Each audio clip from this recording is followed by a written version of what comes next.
Oke, mari saya undang Bapak Ibu sekalian untuk bersehati, kita berdoa bersama-sama ya. Bapak Tuhan Yesus Roh Kudus, kami mengucap syukur untuk kesempatan yang indah ini, karena Engkau memberikan kami kesempatan untuk terus kami boleh belajar, dan Engkau yang memberi kehidupan di dalam setiap bejana hidup, hati, dan pikiran kami. Sehingga membuat roh kami semakin hari semakin kuat, semakin kokoh, karena Engkau yang berperan di dalam hidup kami. Bapa, biarlah Engkau yang bicara pada pagi menjelang siang hari ini. Engkau yang mengurapi setiap kami anak-anak-Mu, Engkau yang membawa kami kesadarannya untuk memasuki alam-Mu, memasuki frekuensi, memasuki hadirat surga. Sehingga seluruh beban, seluruh masalah yang sedang mungkin hari ini kami hadapi, itu tidak membuat kami salah arah. Dan setiap tubuh, setiap kelemahan tubuh yang terdapat di dalam diri anak-anak-Mu ini Bapa, dan biarlah air hidup itu boleh mengalir, mencuci bersih seluruh kehidupan kami, sehingga tidak ada kelemahan tubuh, tidak ada sakit penyakit, tidak ada pusing-pusing, tidak ada loyo, tidak ada lemas. Semua berapi-api karena roh-Mu yang menyalakan itu. Mari Roh Kudus, Engkau yang mengurapi setiap kami, supaya kami dapat menangkap isi hati Allah. Dan kami alaskan persekutuan ini hanya di dalam nama Tuhan kami Yesus Kristus. Kami berdoa dan mengucap syukur. Haleluya. Amin.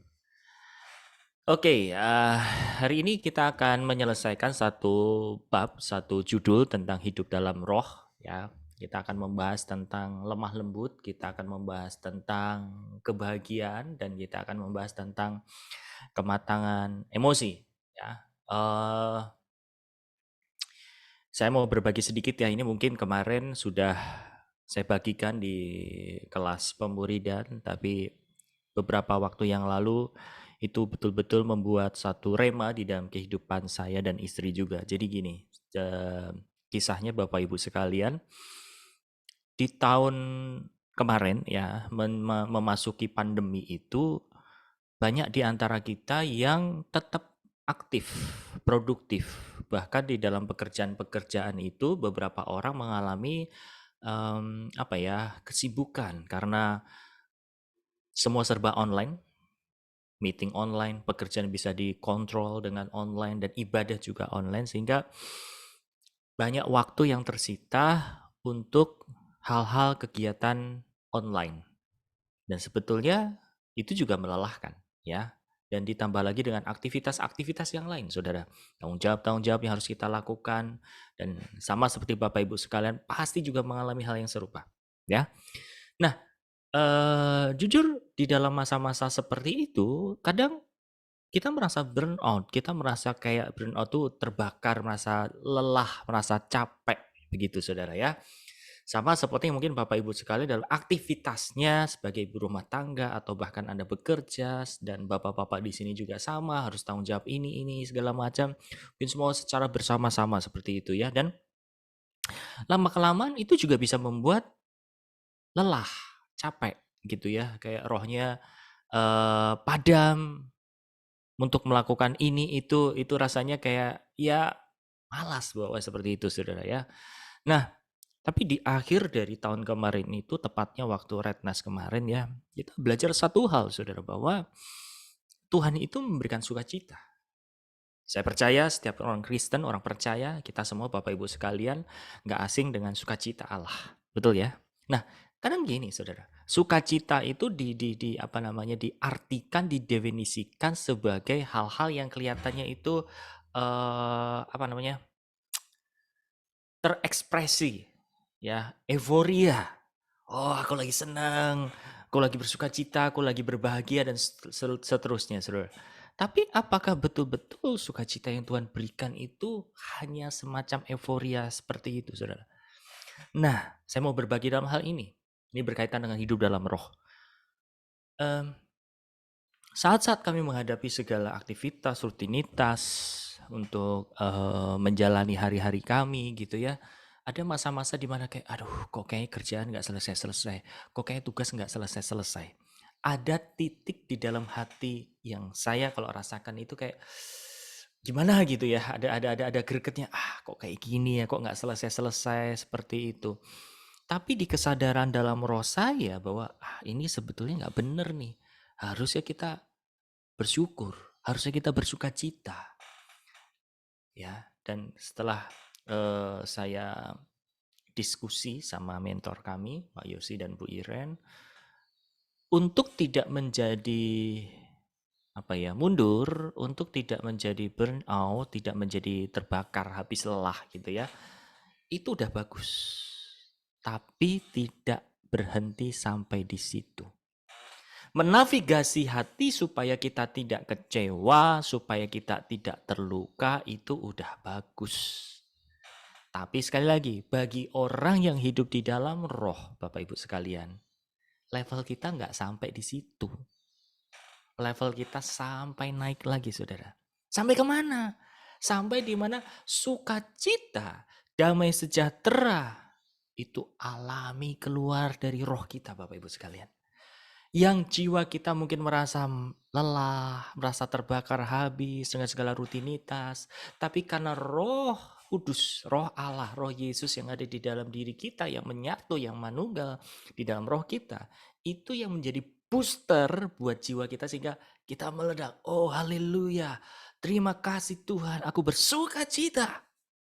Walaupun saudara, dalam keadaan fisik, dalam keadaan materi, di alam materi mungkin gak se excited seperti itu, saudara. Tapi berbeda dengan sukacita di dalam roh.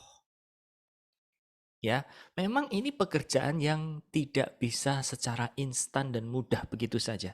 Harus kita alami, hati kita harus terpaut sama Tuhan dan kita boleh mengalami satu kehidupan yang bersama dengan Tuhan yang memfokuskan mata hati kita hanya kepada Tuhan, Saudara.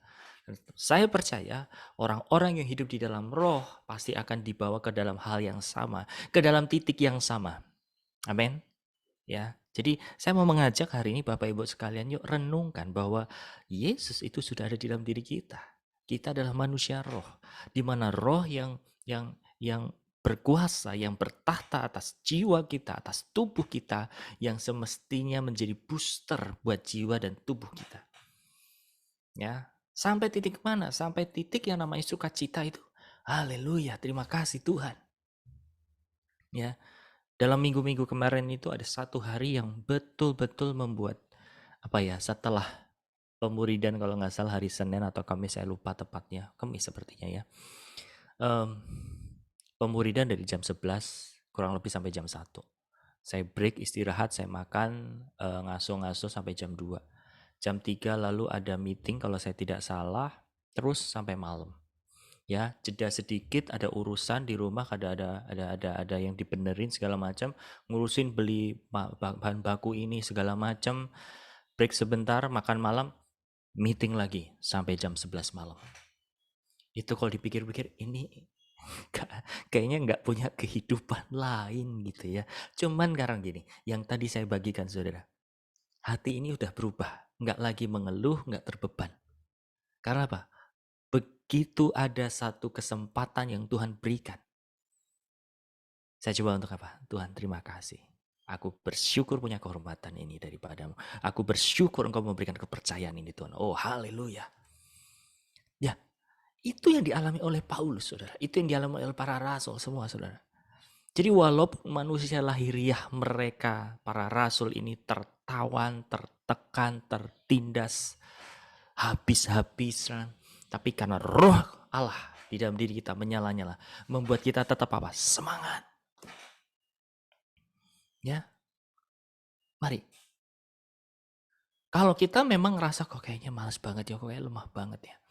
Saudara, saya pun mungkin sebagai hamba Tuhan juga mengalami apa yang Bapak Ibu sekalian alami. Jangan pikir ya kita hamba Tuhan itu yang sudah bisa membagikan hal-hal seperti ini, punya mungkin kesaksian-kesaksian, terus kita nggak mengalami seperti apa yang Bapak Ibu Saudara alami. Bukan. Tetap kami mengalami. Tapi itu tadi senjatanya, nggak boleh kalah. Roh Kudus diingatkan lagi ya, kita harus mengingatkan diri kita sebagai identitas kita sebagai anak Allah. Bahwa kita tidak digerakkan oleh kedagingan. Kita tidak digerakkan oleh mood, oleh perasaan kita. Tapi kita digerakkan oleh roh. Seperti Daud bilang, hai jiwaku, pujilah Allah. Sembahlah Allah, saudara. Karena apa? Daud menyadari di dalam hidupnya yang memimpin, yang mendorong kehidupannya, yang mendrive kehidupannya Daud adalah siapa? Roh Allah. Amin. Yuk bangkit. Ayo semangat. Jadi, ya Pak. Amin. Memang dikatakan firman Tuhan daging lemah, iya. Saya bersaksi banyak hal sebetulnya saudara yang saya alami. Sebetulnya sebelum pelayanan seperti ini kadang keadaan nggak baik-baik saja loh, percaya nggak? Baik secara fisik, baik secara emosional. Asal tahu Bapak Ibu sekalian. Emang dikira dalam pelayanan dalam keadaan yang terus berapi-api? Enggak. Nggak kehitung kalau boleh saya cerita saudara ya. Di dalam konflik rumah tangga kan Bapak Ibu sekalian mengalami. Betul? Pernah nggak momen-momen di mana kita udah mau khotbah, saya mau khotbah, ya ada perbedaan, sian paham dengan istri yang, aduh ini gimana gitu. Kalau saya mengalah saudara kepada emosional saya nggak bisa dapetin hatinya Tuhan. Urapan Tuhan nggak turun, hadirat Tuhan nggak turun, betul tidak ya? Fokus kita kepecah. Betul? Dan hari-hari ini saya sedang mentorin satu orang, di mana orang ini terbangun oleh satu karakter yang ya dibangun dari memang semua kita itu karakternya dibangun karena latar belakang gitu ya, termasuk saya juga. Nah, akhirnya ya lagi mengarahkan orang ini supaya apa? Setiap kali dikasih tugas, setiap kali dikasih challenge, setiap kali dikasih dorongan, dia selalu bilang, saya nggak bisa.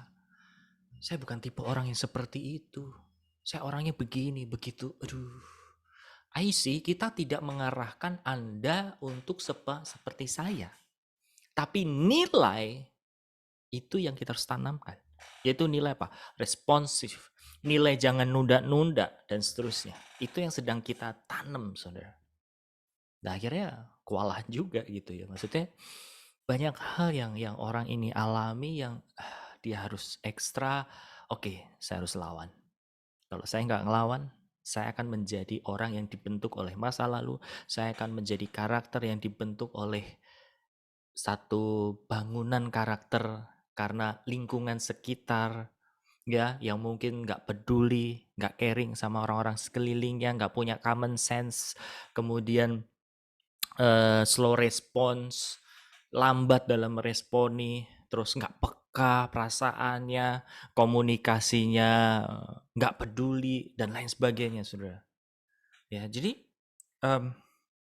ada masa-masa di mana kita memang harus kita harus ngebangun satu karakter kita sama seperti Kristus, saudara.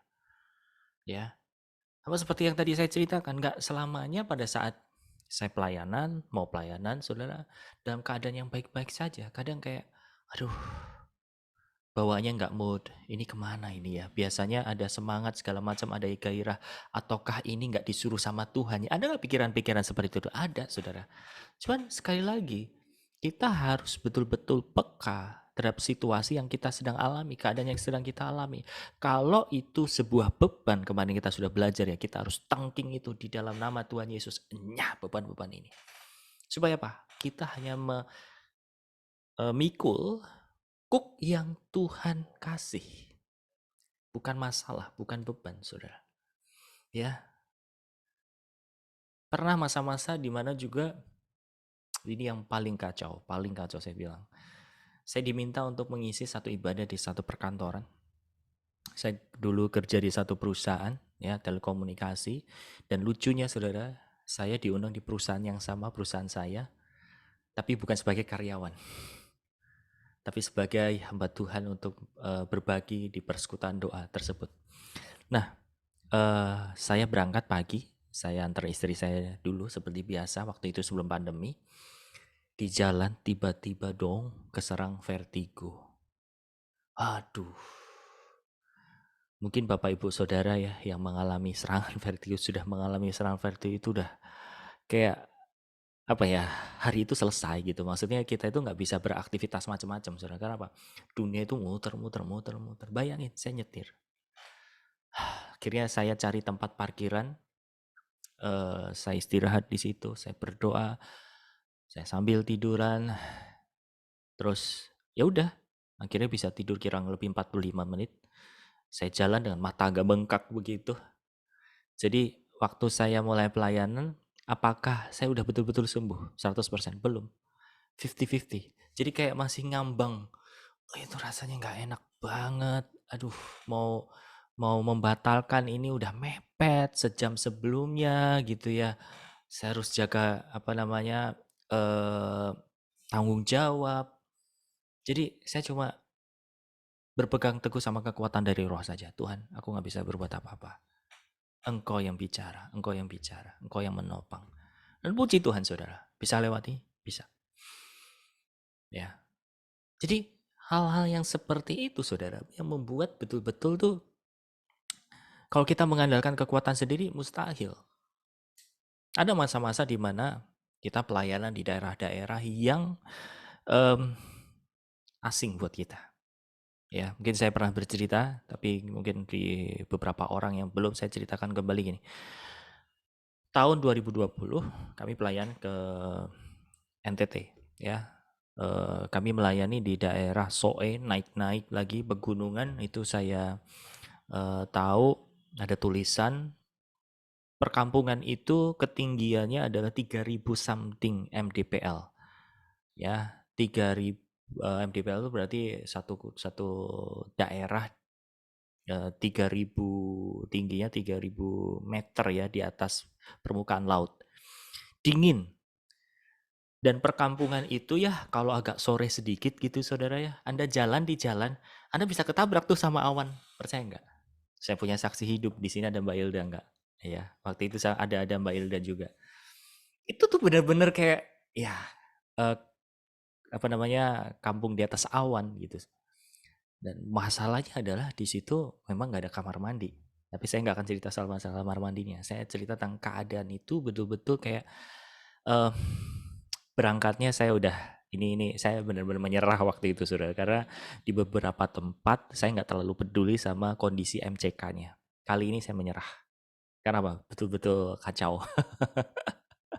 Saya sampai H-1 itu dikasih makan sama tim Kupang, Budina dan teman-teman itu, Pak ayo makan. Oh di sana kan nasinya itu berserat tinggi, ada sayur-sayur, lauknya itu ikan gitu ya. Jadi Bapak Ibu makan pagi, malam mungkin udah bisa harus disetor gitu, kurang lebih seperti itu. Nah sampai apa? Saya nggak makan yang berserat tinggi, saya cuma makan nasi sama lauk, buah sama sayurnya nggak mau. Kenapa? Saya punya alasan. Supaya tidak berproses cepat. Dan saya makannya sedikit-sedikit gitu. Karena betul-betul saya ngejaga, Tuhan please kali ini saya izin deh, saya nggak kuat, saya nggak bisa ini kayak gini, belum bisa nih Tuhan. Mau dengar nggak sedikit cerita? Jadi kamar nggak mau, oke ya udah, oke ya. Itu membuat saya benar-benar nggak bisa gitu ya. Dibekali sama Budina itu apa? Sarung. Pak, nih keadaan kalau keadaan yang penting ya, bawa ke kebun dah. Tahu ya maksudnya? Kayak gitu, Saudara. Itu benar-benar terjadi. Malam itu kami di training sama Budina ini. Pak, gini loh cara makainya tuh begini-begini. Astaga Tuhan. Gak bisa, gak bisa, gak bisa, gak bisa. Oke, anyway, singkat cerita. Kami melayani ke satu keluarga besar di situ yang masih pakai bahasa daerah, Saudara. Ya, jadi kita datang, mereka nyanyi-nyanyi, nih firman pakai bahasa daerah kita ya bengong-bengong. Saya, Pak Anton sama Mbak Ilda ini cuma foto-foto aja kita. Berdoa nanti diterjemahkan dengan bahasa daerah seperti itu. Nah ini masalah lagi saudara. Karena di situ rumahnya nggak terlalu gede, orangnya banyak, akhirnya tidurnya itu kayak pepesan gitu saudara, nggak ada jeda. Dan alasnya alas tanah. Gimana mau masuk ke rumah itu udah semua campur jadi satu. So, akhirnya sama Pak Anton sama Pak Max yang ada di Alor tidur di mobil dong, mobil kijang kapsul, kijang kotak seperti itu.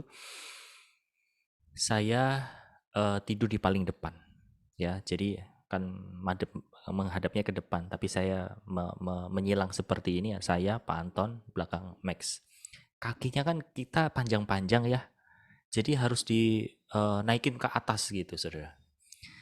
Bayangin, tidur seperti itu dengan kondisi yang dingin sekali. Karena ya itu tadi tempatnya di dataran tinggi ya. Itu membuat tidur nggak nyaman. Pasti. Kurang tidur, bangun-bangun itu rasanya aduh mata pedes, kepala pening, pusing, kayak terbang-terbang segala macam. Harus bangun pagi. Nah, akhirnya dikasih kopi, kasih teh, makan pagi segala macam. Dah hari kedua tuh. Tadinya kita mau ya udah saya tadi malamnya udah sharing firman atau doa gitu ya. Saya nggak tugas di hari kedua, Bapak Ibu sekalian. Dan ternyata saya ditembak sama Budina. Pak Agus mungkin bisa nanti bagiin firman. Aduh, dengan kondisi yang lagi nggak fit, dengan kondisi yang lagi nggak nyaman, serba nggak nyaman, itu galau banget, nggak punya pegangan gitu sekali, nggak punya pegangan sama sekali. Saya cuma berdoa sama Tuhan, Tuhan, Engkau yang bertahta dalam hidup, Engkau yang berkata-kata, Engkau yang mengurapi. Saudara, di tengah saya menyampaikan dengan keadaan yang nggak maksimal menurut saya, tahu nggak? Roh Kudus bergerak. Saya cuma berbagi, ini Tuhan nih ngomong firman apa ya? Saya membagikan tentang berkat turun dari atas. Itu kisahnya Harun ya. Minyak dari kepala Harun turun sampai jubahnya dan terus gitu kan ya. Ada kesatuan, ada kerukunan gitu kan ya. Saya awalnya nggak tahu kisah masalah keluarga besar itu apa. Pengen tahu apa yang terjadi Bapak Ibu sekalian? Saya bacanya itu pakai bahasa Alkitab daerah. Ada tuh videonya, kalau nggak salah di Mbak Hilda atau di mana saya nggak tahu. Ada videonya itu. Saya baca dengan bahasa daerah, bahasa lokal, yang menurut saya, aduh ini ngerti nggak ya? Nyampein kayak gini, mereka nangkep nggak ya? Masa bodoh. Pokoknya ngomong aja, Roh Kudus yang tuntun, Roh Kudus yang mengurapi. Kenapa yang terjadi Bapak Ibu sekalian? Saya kaget dengan responnya. Wah, kedatangan Bapak Ibu semua yang ada di sini, ini betul dari Tuhan. Jadi kami sekeluarga itu punya masalah, ya. Masalahnya itu adalah ini yang ngomong si kakeknya, ya kepala pentolannya. Masalahnya adalah dari anaknya ini punya anak lagi. Jadi cucunya itu menghamili cucu yang lain gitu loh. Umurnya masih belasan. Coba bayangin. Pusing gak? Aduh ini gimana nih masalah. Tapi dengan firman seperti itu harus ada pemulihan, harus ada rekonsiliasi dan terjadilah pemulihan di situ Bapak Ibu Saudara. Dengan masalah itu keluarga mulai pecah, mulai saling mengampuni, saling memaafkan. Nah, poin yang apa yang saya bagikan di sini adalah beberapa hal ya Bapak Ibu, yang tadi saya bagikan beberapa halnya. Poinnya hanya satu. Kita itu butuh yang namanya pelayanan roh. Ya. Kalau kita hanya berpangku tangan, kita hanya mengandalkan apa yang kita tahu, apa yang kita bisa, nggak akan selamanya kepake. Tapi kalau kita bergerak dengan roh, hidup dalam roh, dia akan memampukan kita, saudara. Amin. Di tengah ketidakmustahilan menjadi bukan sesuatu yang mustahil. Amin. Nah itu semua yang dialami oleh para rasul-rasul di dalam kisah rasul, saudara. Anda bayangin Petrus yang dipenjara tiba-tiba bisa lepas. Coba.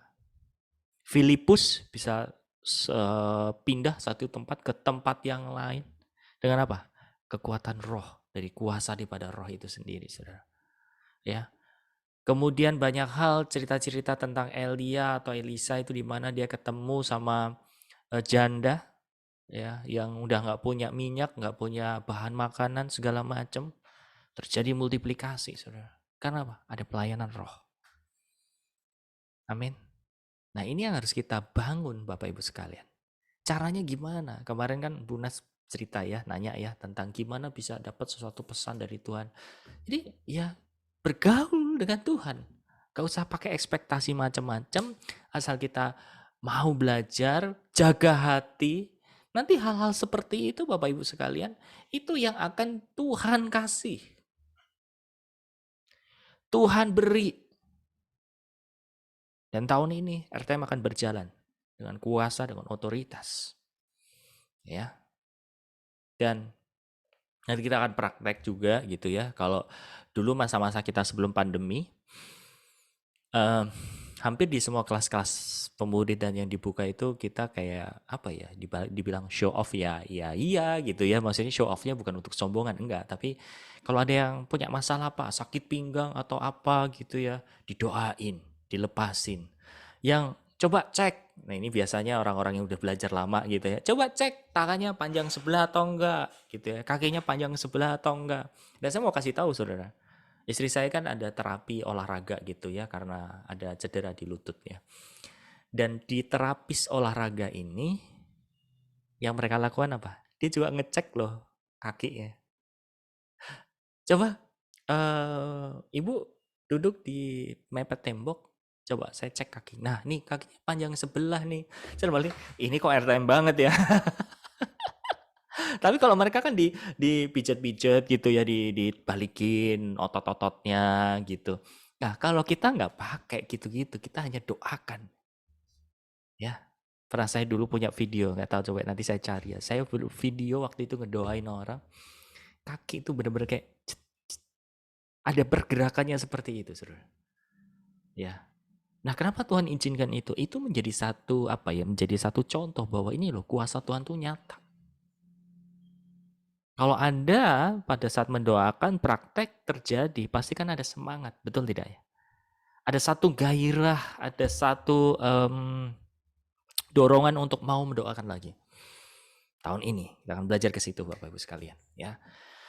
Oke, kita akan lanjutkan dulu hidup di dalam roh. Kemarin kita sudah belajar tentang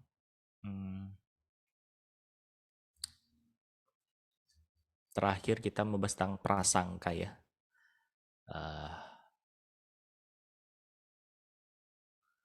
Sedikit kemarin juga membahas tentang kelemah lembutan, tapi hari ini kita akan ulang sedikit ya supaya ada relnya.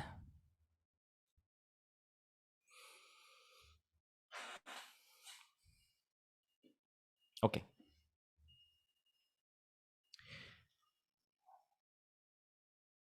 Mereka yang hidup di dalam roh tidak sukar hidup dalam kelemah lembutan.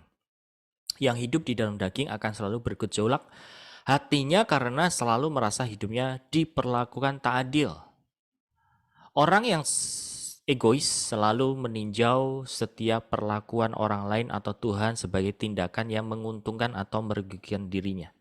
Orang yang hidup dalam roh menyadari bahwa Tuhan turut terlibat dalam segala sesuatu untuk mendatangkan kebaikan baginya.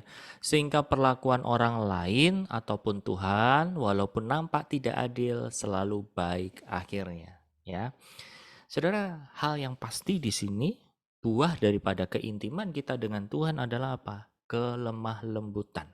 Ya, katakan sama-sama, kelemah lembutan. Apa sih kelemah lembutan itu? Kelemah lembutan itu adalah satu reaksi, satu respon hati kita untuk memilih kita tunduk, kita taat, kita bersyukur. Dibanding apa? Kita protes, kita marah, kita nggak terima. Ya, kelemah lembutan itu pure, ya, murni. Ya udah, kalau harus terjadi, beda ya. Kalau orang yang bergejolak, itu adalah ciri manusia lama sebetulnya saudara ya. Yang marah segala walaupun hidup di dalam roh sesekali mungkin kita juga bisa marah, tapi bedanya adalah ketika kita keceplosan marah atau terlanjur marah, kita cepat sadarnya, kita cepat minta maaf. Ya, tapi kalau manusia lama egonya karena gede, egonya tinggi, kayak sungkan atau bukan sungkan ya, tapi jaim untuk minta maaf, jaim untuk mengakui, jaim untuk nggak mau untuk bertobat, saudara. Nah, orang yang hidup di dalam roh harusnya nggak asing dengan apa? Kelemah lembutan. Karena kelemah lembutan itu bagian dari buah apa, saudara? Buah roh. Jadi coba cek ya, kalau di dalam diri kita masih banyak pertikaian, bukan dengan orang aja deh, dengan diri kita sendiri. Kita bermasalah dengan self image kita bermasalah dengan masa lalu kita bermasalah dengan pemikiran-pemikiran, prasangka-prasangka kita. Itu sudah mencirikan bahwa kita keluar dari apa? Tuntunan Tuhan. Dan ini menjadi satu bukti, saudara. Kalau kita hidup di dalam Tuhan, hidup di dalam roh, harusnya apa? Kita bisa settle, kita bisa stabil di dalam hati, dalam respon hati itu. Ya, karena ketika ada gejolak-gejolak seperti itu, pasti Roh Kudus akan apa? Akan tegur, anakku, jangan seperti itu. Tapi kan dia yang nyerobot jalan duluan. Iya, tahu dia salah. Tapi aku memandang engkau sebagai anak Allah. Harusnya nggak punya karakter seperti itu. Oke, salah lagi. Pernah ditegur seperti itu, saudara? Kayaknya Anda bertindak sepertinya Anda nggak salah. Tapi sama Tuhan, sama Roh Kudus diarahkan. Ayo, kamu bertobat. Membuat kadang kita nggak terima. Betul tidak? Sama toh, kayak misalkan Anda punya anak. Walaupun mungkin anak Anda nggak salah. Yang salah itu anaknya tetangga, anaknya saudara. Tapi Anda nasihatin anak Anda. Ayo berbagi. Ma, tapi kan aku udah berbagi. Aku tinggal segini. Iya, udah kasih aja. Kayak dituntut lebih begitu, saudara. Betul nggak? Nah, kira-kira, bukan kira-kira ya. Tapi gambaran Tuhan membimbing kita, mengadopsi kita, mendidik kita. Seperti itu juga, saudara. Nah, saya percaya ketika kita dekat dengan Tuhan, bahkan justru Tuhan tidak akan memihak kedagingan-kedagingan kita, of course, pasti itu, betul nggak? Kayaknya udah minta maaf, tapi kayaknya dituntut lebih. Udah merendah serendah-rendahnya, kurang apa sih sebetulnya? Saya sudah merendahkan diri serendah-rendahnya. Tapi nyatanya saudara, kalau nyatanya kita dituntut rendah lagi, berarti apa? Kita belum sampai posisi yang paling rendah. Betul tidak ya? Karena kalau Tuhan menuntun kita ke tempat yang paling bawah, kita merasa ini Tuhan ini udah paling bawah banget loh. Saya sampai nggak bisa begini, nggak bisa makan. Artinya apa? Kalau kita masih ngeluh seperti itu, saudara, masih ada posisi di paling bawah lagi sebetulnya. Hanya saja apa? Ego kita, saudara. Itu yang mau dikalahkan atau enggak. Itu. Ya. Kayak kemarin saya bacakan, orang yang menakar dirinya seperti itu, ya jadilah seperti itu yang Tuhan yang dirinya takar, bukan yang Tuhan mau. Tapi kalau kita membawa takaran itu kepada Tuhan, saudara, maka kita akan menjadi orang yang seperti yang Tuhan mau. Amin ya. Oke, kembali lagi ke ayatnya, saudara ya.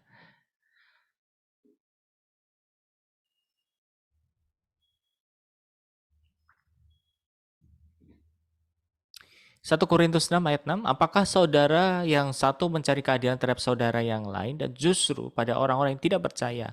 Adanya saja perkara antara kamu yang seorang terhadap yang lain telah merupakan kesalahan bagi kamu. Mengapa kamu tidak lebih suka menderita ketidakadilan? Mengapa kamu tidak lebih suka dirugikan? Tetapi bahkan kamu lakukan terhadap saudara-saudara seimanmu. Roma 12 ayat 19 dikatakan, saudara-saudaraku yang terkasih, janganlah kamu sendiri menuntut pembalasan, tetapi berilah tempat kepada murka Allah. Sebab ada tertulis, pembalasan itu adalah hakku, akulah yang akan menuntut pembalasan, firman Tuhan. Ya. Jadi lagi ya Bapak Ibu sekalian, kita belajar tentang kelemah lembutan. Ya, kelemah lembutan itu apa? Bukan cara ngomong, bukan cara gaya seperti mungkin orang Jawa, bukan, tapi lebih kepada respon hati. Ya, kelemah lembutan itu adalah lawan dari kesombongan. Karena orang kalau punya kesombongan atau kekerasan hati, saudara, orang yang keras hati pasti sombong. Orang yang rendah hati pasti lemah lembut. Betul ya? Artinya apa? Rela dengan setiap proses yang ada. Percaya bahwa Tuhan yang pegang kendali atas seluruh hidup, atas seluruh musim yang kita lalui bersama-sama. Ya. Oke, berikutnya.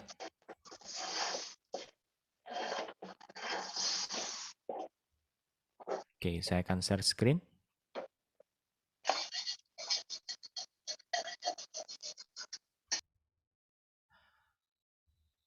Kebahagiaan.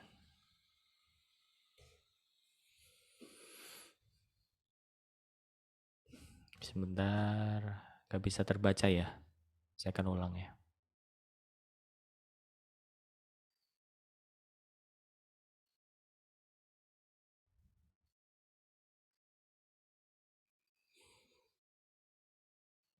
Oke. Nah, ini yang perlu kita perhatikan karena kadang kita sebagai orang percaya salah menempatkan iman kita bahwa menjadi orang Kristen, menjadi anak Allah, kita pasti dapat kebahagiaan. Salah nggak? Enggak. Tapi yang salah apa? Paradigma kita. Menganggap bahwa kebahagiaan itu adalah kebahagiaan yang sifatnya duniawi, saudara. Ya, Allah menuruti apa yang kita mau, apa yang kita apa yang kita mau, apa yang kita harapkan, Tuhan kasih, Tuhan support. Padahal kebahagiaan nggak bicara soal masalah itu. Kebahagiaan itu datangnya dari dalam. Ya, sama seperti tadi hal yang sukacita yang saya bagikan buat Bapak Ibu sekalian. Sukacita itu juga bukan bicara soal masalah apa yang menjadi euforia.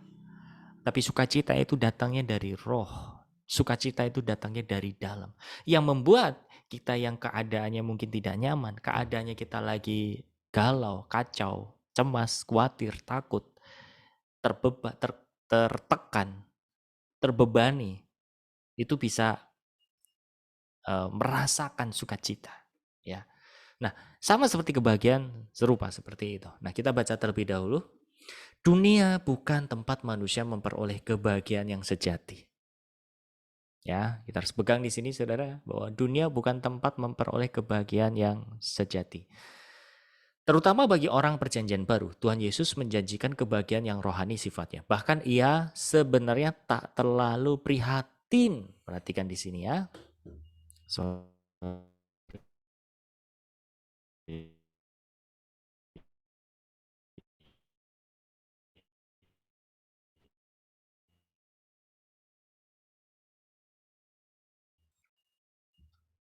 Ya, oke. Saya kasih tanda ini ya. Bahkan ia sebenarnya tak terlalu prihatin dengan kebahagiaan Anda di dunia. Allah nggak terlalu aware, Allah nggak terlalu peduli banyak soal kebahagiaan kita di dunia ini, saudara. Kenapa sih kok kayaknya Tuhan galak, Tuhan kayaknya tega? Nah, nanti dulu. Apa yang menjadi keprihatinnya dalam diri Anda?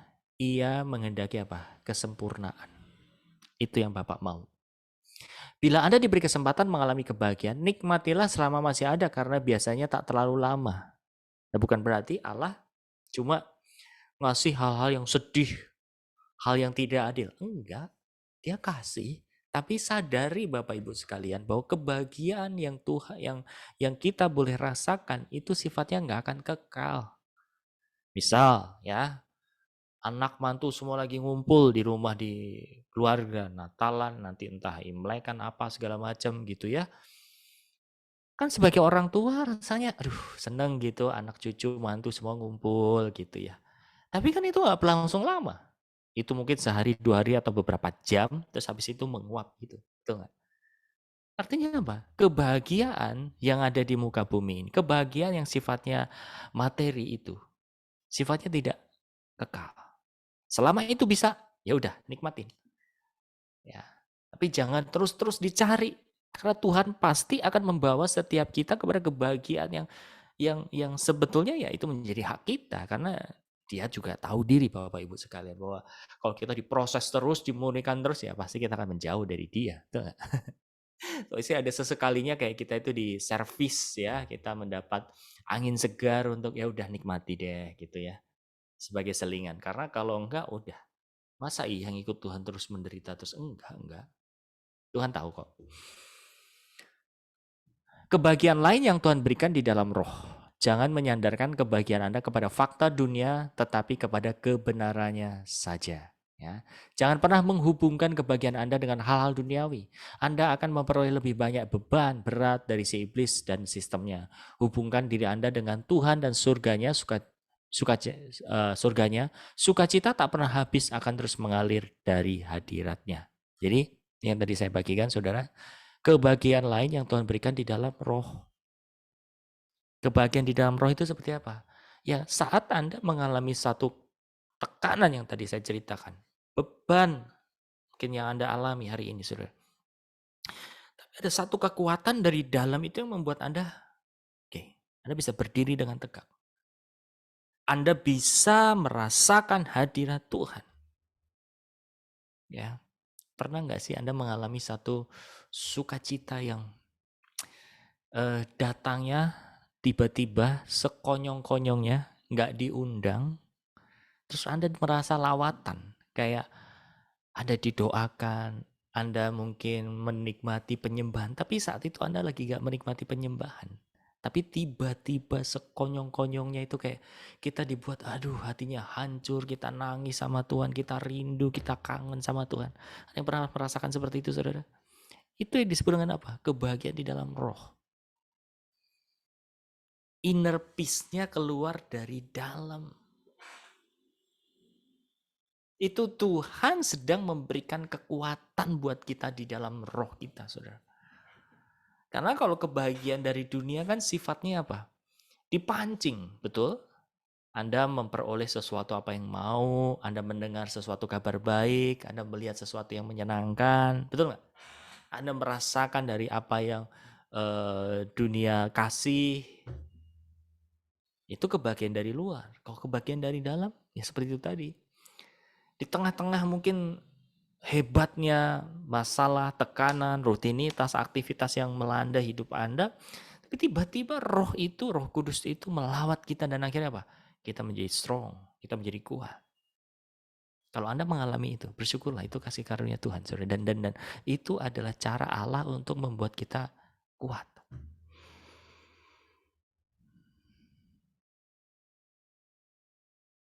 Kalau boleh berbagi, saudara, hal itu bahkan nggak terhitung. Ya, entah saya lagi naik motor, entah saya lagi sambil nyetir, entah saya lagi jalan. Waktu olahraga pernah, tiba-tiba lagi asik-asiknya jogging atau jalan pagi, tiba-tiba Tuhan ngomong membuat saya nangis. Di pinggir jalan loh, coba. Kalau orang kata, ini kenapa orang ya putus cinta apa ya? Olahraga kok sambil nangis gitu. Karena betul, Tuhan gak punya ukuran mau kita lagi ngapain segala macam, gak peduli. Betul. Terserah dia. Terserah dia. Ini beberapa waktu lalu saya ketemu dengan orang seperti itu juga. Saya janjian sama orang, oke, jam sekian. Ya udah. Tiba-tiba ngabarin. Dan malah datang ke rumah nangis. Lah, ini orang diajak ngomong kok diem gitu ya. Ternyata orang ini nangis, sudah. Kamu kenapa? Gitu. Duh Tuhan, Tuhan tuh hidup banget. Oh, saya tahu. Ya udah, dia menikmati. Sudah, itu yang Tuhan berikan. Kalau kita terus mengarahkan kebahagiaan kepada hal-hal yang sifatnya duniawi, sudah habis energi, habis waktu. Betul nggak? Kita capek. Tapi kalau kita hidup di dalam roh, saat Anda merasa lemah hari ini, Anda datang sama Tuhan, Tuhan aku butuh penghiburan. Aku tuh butuh kekuatan daripadamu. Ya, entah Anda sambil dengerin penyembahan, Anda sambil menyembah, coba lakukan. Supaya apa? Kekuatan dari roh itu turun buat kita. Kita baca ayatnya.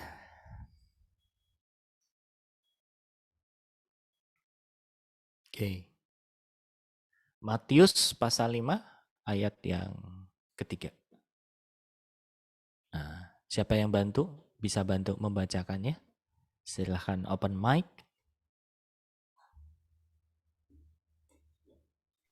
Saya ya Pak Agus.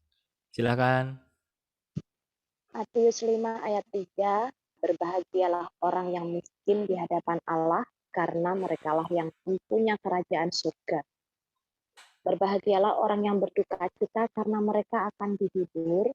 Berbahagialah orang yang lemah lembut, karena mereka akan memiliki bumi.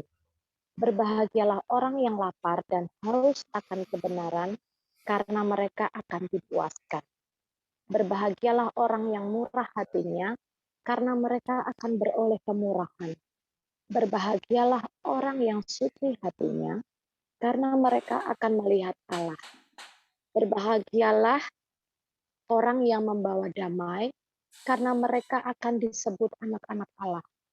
Berbahagialah orang yang dianiaya oleh sebab kebenaran, karena merekalah yang mempunyai kerajaan surga.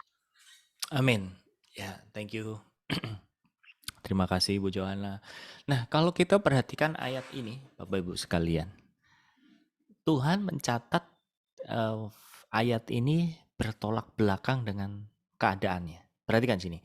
Berbahagialah orang yang miskin di hadapan Allah, karena mereka yang mempunyai apa? Kerajaan surga. Kemudian dikatakan berbahagialah orang yang berduka cita. Ini keadaan fisiknya, karena mereka akan dihibur. Berbahagia orang yang lemah lembut, karena mereka akan memiliki bumi.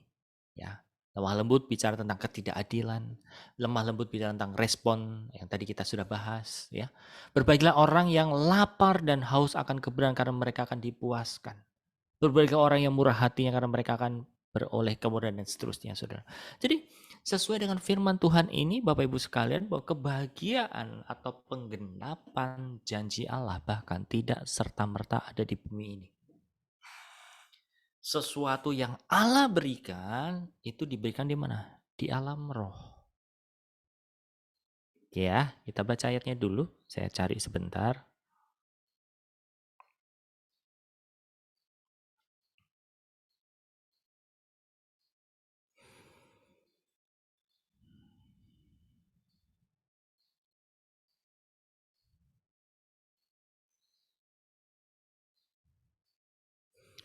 Silahkan baca di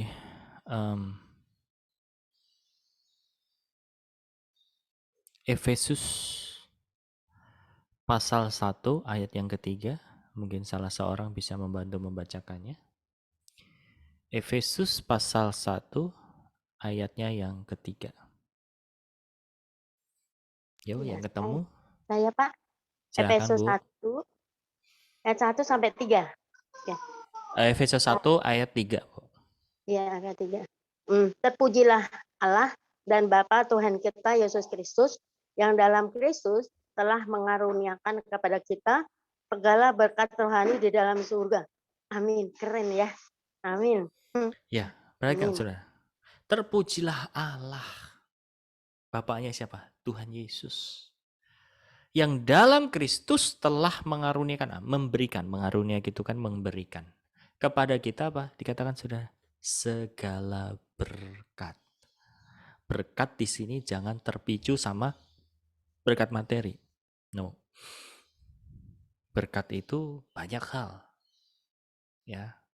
Dikatakan segala berkat rohani di dalam surga. Bahkan dikatakan berkat rohani di dalam surga. Jadi dengan kata lain tuh gini loh Bapak Ibu sekalian. Kita itu terlahir dari anak konglomerat. Lahir ceprot, orang tua kita udah menyiapkan segala sesuatunya buat kita. Ya. Jadi bagian kita apa? Nunggu sampai kita itu dewasa. Nunggu sampai kita itu akil balik, baru apa? Apa yang menjadi hak-haknya kita, Bapak akan berikan satu persatu, satu demi satu. Amin. Dan iman kita untuk apa? Menangkap itu, saudara. Merealisasikan itu di alam materi. Caranya bagaimana? Berdoa. Tuhan, hari ini, kemarin ada satu kesaksian dari seorang hamba Tuhan ya. Saya di-challenge ke arah ke sana. Dan wow, saya mendengar kisah ini tuh betul-betul apa ya? Takjub sama Tuhan gitu, dimana orang ini berkekurangan tapi dia nggak pernah mengeluh. Dia sadar dia punya Allah, dia punya Bapa, yang dia lakukan adalah apa? Pengakuan iman. Aku anak Allah. Bapakku di surga kaya raya. Aku tidak dibiarkan berkekurangan. Allahku maha dahsyat. Dan terus dia nyatakan, ada saja Bapak Ibu sekalian, jalan-jalan yang Tuhan berikan buat orang-orang seperti ini, dan berkat turun loh. Saya belajar ke situ. Ya. Sama, yuk kita sama-sama belajar Bapak Ibu sekalian. Jadi daripada kita merasa aduh pusing gitu ya dengan duit kok nggak keluar-keluar, kesehatan kok kayak begini, lebih baik apa? roh kita yang bergerak sekarang. Ya, roh kita yang memerankan kita untuk beraktivitas. Seperti apa? Oh Tuhan, terima kasih, aku bersyukur Engkau memberikan kesehatan buat aku. Terima kasih untuk organ-organ yang baru. Meskipun apa? Mungkin Anda di dalam kelemahan saat ini. Tapi Tuhan itu perhitungkan apa yang kita lakukan di dalam roh itu untuk kekekalan, saudara. Ya. Dan soal masalah tadi materi juga sama. Yuk, kita bangun, saudara, iman seperti itu. Kalau kita butuh pertolongan, kita butuh bantuan, jangan mikirnya, aduh, lewat siapa ya? Aku bisa dapat duit ya. Oh, mungkin saya pelayanan ke sini nanti dapat berkat. Oh, mungkin saya menghubungi orang ini, hatinya terketuk, saya dibantu. Oh, mungkin pinjem orang ini kayak dia kaya. Enggak kayak gitu. Tapi kita punya Allah yang kaya raya.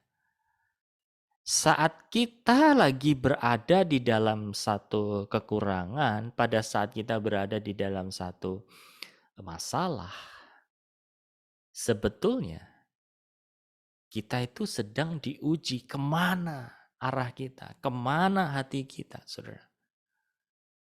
Dan mari tadi dikatakan di dalam Efesus 1 ayat 3, terpujilah Allah dan Bapa Tuhan kita Yesus Kristus yang dalam Kristus telah mengaruniakan kepada kita apa? Segala berkat rohani di dalam surga. Bagian kita apa? Miliki iman satu, yang kedua pakai kunci-kunci yang Tuhan berikan buat memanifestasikan, buat merealisasikan berkat yang di surga itu turun di muka bumi ini. Amin. Seperti tadi saya katakan, kita itu sebenarnya terlahir ke muka bumi ini, lahir ceprot, saudara, dari anak konglomerat. Jadi kalau butuh apa-apa, sebenarnya kita datang sama Bapak. Tapi awal-awal kalau bayi rohani ya jangan minta mobil, dan minta mobil mewah, mobil sport, rumah mewah, segala macam lah ya. Kita harus tahu diri. Karena apa? Karena Tuhan juga mendidik kita. Tapi kalau kita sudah akil balik, kita sudah dewasa, permintaan kita, kebutuhan kita pasti juga sudah meningkat. Tuhan memberikan trust, Tuhan memberikan kepercayaan juga kepada dia, sehingga kayak gambaran kita itu dikasih entah itu ATM atau apapun gitu ya. Nih, nak, buat kamu keperluan. Nggak mungkin dong umur di bawah 17 tahun dikasih kepercayaan kredit card atau debit card. Betul nggak? Yang ada apa? Bahaya. Tapi kalau kita sudah dewasa, kita sudah bisa memilih mana yang bijak, mana yang wise, mana kebutuhan-kebutuhan yang memang primer segala macam. Kita udah tahu. Nih, Tuhan kasih. Ya, praktek ya Bapak Ibu sekalian. Kalau Anda hari ini ada yang mengalami mungkin kesulitan di dalam keuangan finansial, kita akan doakan. Dan coba Anda praktek. Kalau Anda sampai tembus, please, dalam waktu dekat Anda kesaksian. Ceritakan. Supaya apa? Hal itu memicu pergerakan yang lain untuk melakukan hal yang sama. Bahwasannya ketika kita masuk dalam pencobaan, kita masuk dalam ujian, di dalam proses yang ada, mungkin tidak nyaman, mungkin tidak enak, saudara. Tapi ketika kita mau mengarahkan hidup kita, mata hati kita hanya kepada Tuhan, saudara. Pasti. Saya mau kesaksian satu aja. Beberapa tahun yang lalu, saya sama istri pergi ke satu tempat.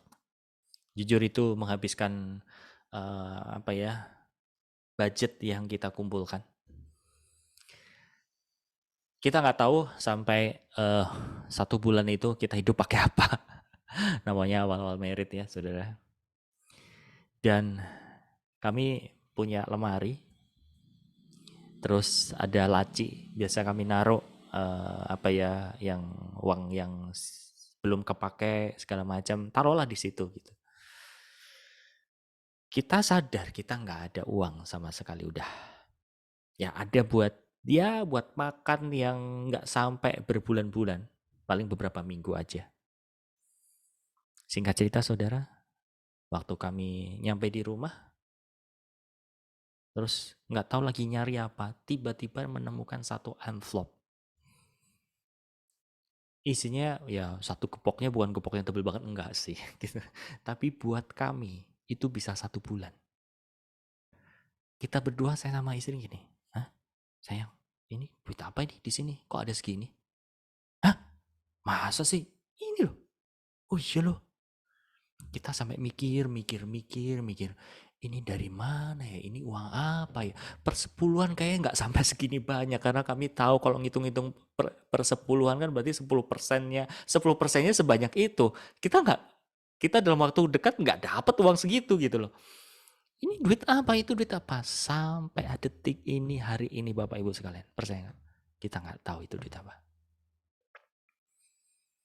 Konyol ya. Bagi orang dunia, konyol. Tapi itu nyata. Di laci, di amplop.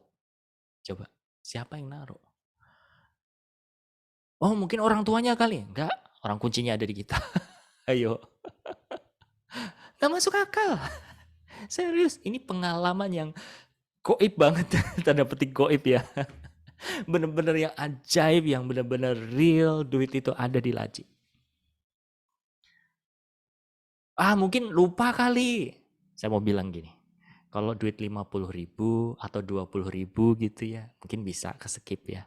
Buat kami, duit segitu nggak mungkin lupa. Karena terhitung cukup besar buat kami, saudara. Tapi itu real, itu nyata. Ya. Dan mungkin masih ada beberapa lagi gitu. Tapi yang benar-benar membuat kami tuh nggak masuk akal, nggak masuk pikiran. Iya begitu. Mungkin kalau Anda pernah dengar satu kesaksian, karena dapat Tuhan mengutus orang untuk transfer segala macam. Itu hal biasa, saudara. Ini loh, di dalam laci. Di dalam amplop. Saksi matanya bukan saya saja, saya sama istri saya. Ya, sampai hari ini kalau kami menceritakan itu amazing banget sih. Itu benar-benar Tuhan tuh hidup, Tuhan tuh nyata. Nah, mari Bapak Ibu sekalian. Sesuatu masalah, problem yang Bapak Ibu alami. Coba ya doa. Mulai bergerak di dalam roh. Dengan cara apa? Mensyukuri, bersuka cita. Ya, nggak usah nuntut Tuhan. Nggak usah kontak sana, kontak sini, minta tolong ini dong, minta pinjem duitmu dulu segala macam. Di kamar aja mungkin keliling kamar ada pernyataan iman. Turunkan berkat dari surga. Amin. Ayo, hati kita mau terpaut sama Tuhan. Oke, kita lanjut ya di subbab yang terakhir, kematangan emosi.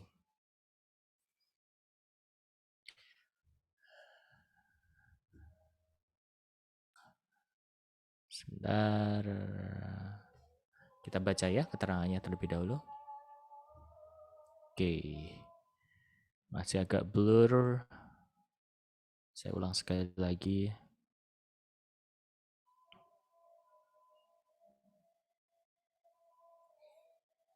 Ya. Masa kanak-kanak dan muda-mudi adalah masa di mana emosi bergejolak dengan kuat. Setelah kelahiran baru, Anda akan dibimbing ke arah menjadi seorang yang matang secara emosional. Apa artinya? Menghadapi dunia yang penuh penderitaan, roh Anda menjadi tenang, tak terpengaruh dari luar. Ia izinkan Anda mengalami hal-hal membuat sedih, kecewa, sakit hati, kadang-kadang berkali-kali, sehingga akhirnya Anda seperti orang yang kebal, tak dapat menangis lagi karena telah faham bahwa dunia ini bukan tempat berharap akan kebahagiaan. Sampai Anda menjadi orang yang selalu stabil dalam goncangan yang hebat sekalipun. Keadaan ini adalah kematangan emosional. Jadi saudara, beberapa waktu lalu kita sudah membahas ya bahwa keselamatan itu terdiri dari bukan hanya di dalam roh kita saja, tetapi di dalam roh, di dalam jiwa, di dalam tubuh kita juga, yang one day tubuh kita akan mengalami perubahan menjadi tubuh kebangkitan, tubuh kemuliaan Tuhan, saudara.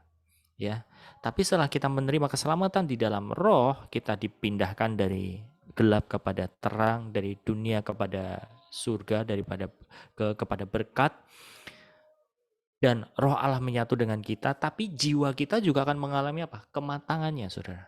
Kita nggak gampang baper, kita nggak gampang down, ya. Karena apa? Tuhan mengizinkan segala sesuatu terjadi dalam hidup kita supaya kita belajar bahwa kita tidak sendiri, bahwa Tuhan selalu hadir buat kita dan membuat emosional kita bisa mengarahkan. Oke, saya harus tough, saya harus kuat menahan ini semuanya. Ya, kalau masih baperan, masih apa ya, dikit-dikit protes segala macam, ya berarti memang masih seperti anak-anak.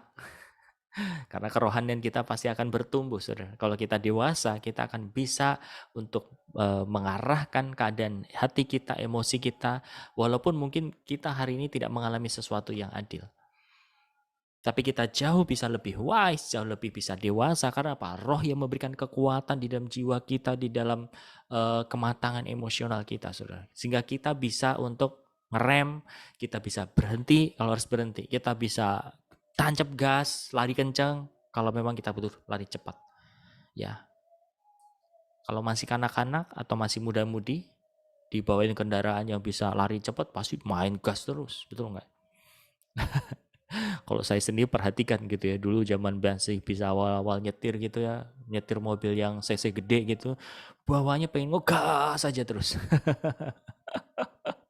150, 170 gitu ya. Karena apa? Masih terbawa nafsu anak mudanya gitu. Kalau sekarang saya punya alarm alami, Saudara. Jadi kalau saya pergi ke luar kota segala macam, pesan istri saya, ingat ya nggak ngebut-ngebut ya. Saya punya maksimal kalau di tol ya 120 masih boleh gitu ya. Tapi yang 150 naik itu udah. Bukan nggak berani, enggak. Tapi lebih ke buat apa sih? Kalau dulu kan karena memang mentalnya masih seperti itu ya, masih pengen kebut-kebutan gitu. Kira-kira seperti itu. Ya, jadi hidup di dalam roh juga membawa matang di dalam emosi kita. Saudara. Karena apa? Dorongan-dorongan intuisi dari Tuhan itu membuat kita bisa ngerti gayanya Tuhan, ngerti karakternya Tuhan. Tuhan, ini kalau engkau bersikap apa ya? Nah itu loh saudara. Jadi karena kita mendengar suara Tuhan itu justru membawa kita mengalami perubahan akal budi, mengalami perubahan karakter kita, saudara. Karena Tuhan pasti akan fokus kepada kita dulu kan, dan Dia akan mengarahkan kepada karakter Kristus di dalam diri kita. Ya, 1 Petrus 5 ayat 8 kita baca terlebih dahulu. Saya akan share screen.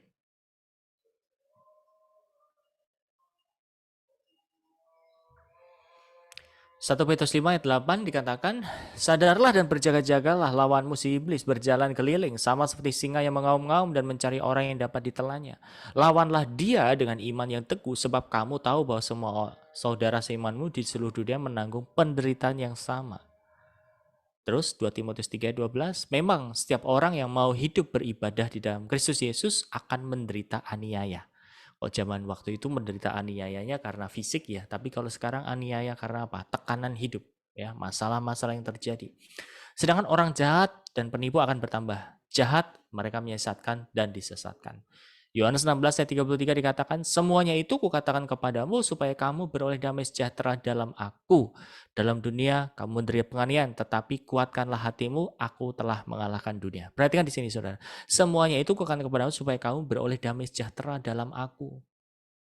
Jadi damai sejahtera itu bukan hal yang apa ya, euforia saudara. Bapak Ibu Saudara masih ingat kisah di mana ketika Tuhan Yesus bersama murid-muridnya naik perahu, tapi dia bisa tidur di tengah badai. Wah, mungkin Tuhan Yesus karena ini kali Pak, pelor, nempel, molor. Ada sih yang model kayak gitu ya. Saya juga punya teman yang kayak gitu. Waktu kami pelayanan ke luar daerah juga pesawat kami itu go around, jadi kayak nggak batal mendarat, dia naik lagi, terus lewat apa ya cuaca yang buruk segala macam. Saya udah tangannya sampai dingin segala macam, teman saya masih tidur. Bisa kayak gitu.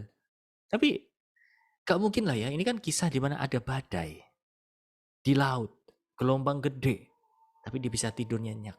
Kenapa? Dia punya inner peace, dia punya damai. Damai yang apa saudara? Damai sejahtera yang melampaui segala akal. Damai apa saudara? Damai sejahtera sang pencipta. Karena dia menciptakan kok, dia mah tenang ya. Aku menciptakan laut ini, aku gak bakal mati, please. Nah kalau saudara ya, saya berbagi satu pengalaman lagi. Beberapa tahun yang silam ada orang muda-mudi ya datang kepada saya minta di mentorin di dalam pernikahan, dalam proses nanti menikah dan minta nanti RTM yang urus pemberkatannya. Singkat cerita, oke, karena masih muda gitu ya, saya bimbing. Kita udah janjian untuk bimbingan pranikah. Tapi orang ini nggak pernah nggak pernah komitmen sama janjinya itu. Jadi ketemu sama saya cuma 2 kali kalau saya tidak salah. Terus sama saya, terus hari-hari atau bulan-bulan menjelang pernikahannya, istri saya tuh ngingetin, Beb, coba deh kamu doa. Itu kayaknya si A itu bukan jodohnya si B loh itu. Ya, saya langsung, iya sih. Cuman ya gimana, kita kan nggak bisa ngomong itu kamu bukan jodohmu, nggak bisa kayak gitu. Don't do that ya, Bapak Ibu jangan lakukan itu juga gitu ya. Yang kita bisa lakukan adalah berdoa. Dia kan sudah mau merit, dia tinggal berapa? Iya, tapi kan kamu kalau ini kamu mendukung pernikahan itu, kamu sama aja kayak membiarkan mereka jatuh ke jurang loh. Coba saudara, betapa beratnya saudara beban itu, ya. Jadi itu benar-benar membuat saya bingung, membuat saya kayak, aduh ya saya harus berbuat apa? Ya udah, akhirnya saya doakan.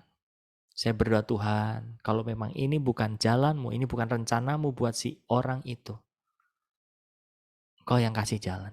Tahu nggak saudara? Tiba-tiba satu hari si perempuannya nelpon saya, Kak, bisa nggak ya? Sambil nangis-nangis ya, pernikahan saya dibatalin. Oke, fix nanti malam kita ketemuan. Udah, saya ketemu sama istri saya karena dia perempuan ya. Ketemu sama istri saya, akhirnya kita arahin. Nah, singkat cerita saudara, pasangan muda-mudi ini akhirnya nggak jadi menikah. Nggak jadi menikah, orang tuanya juga luka sama saya.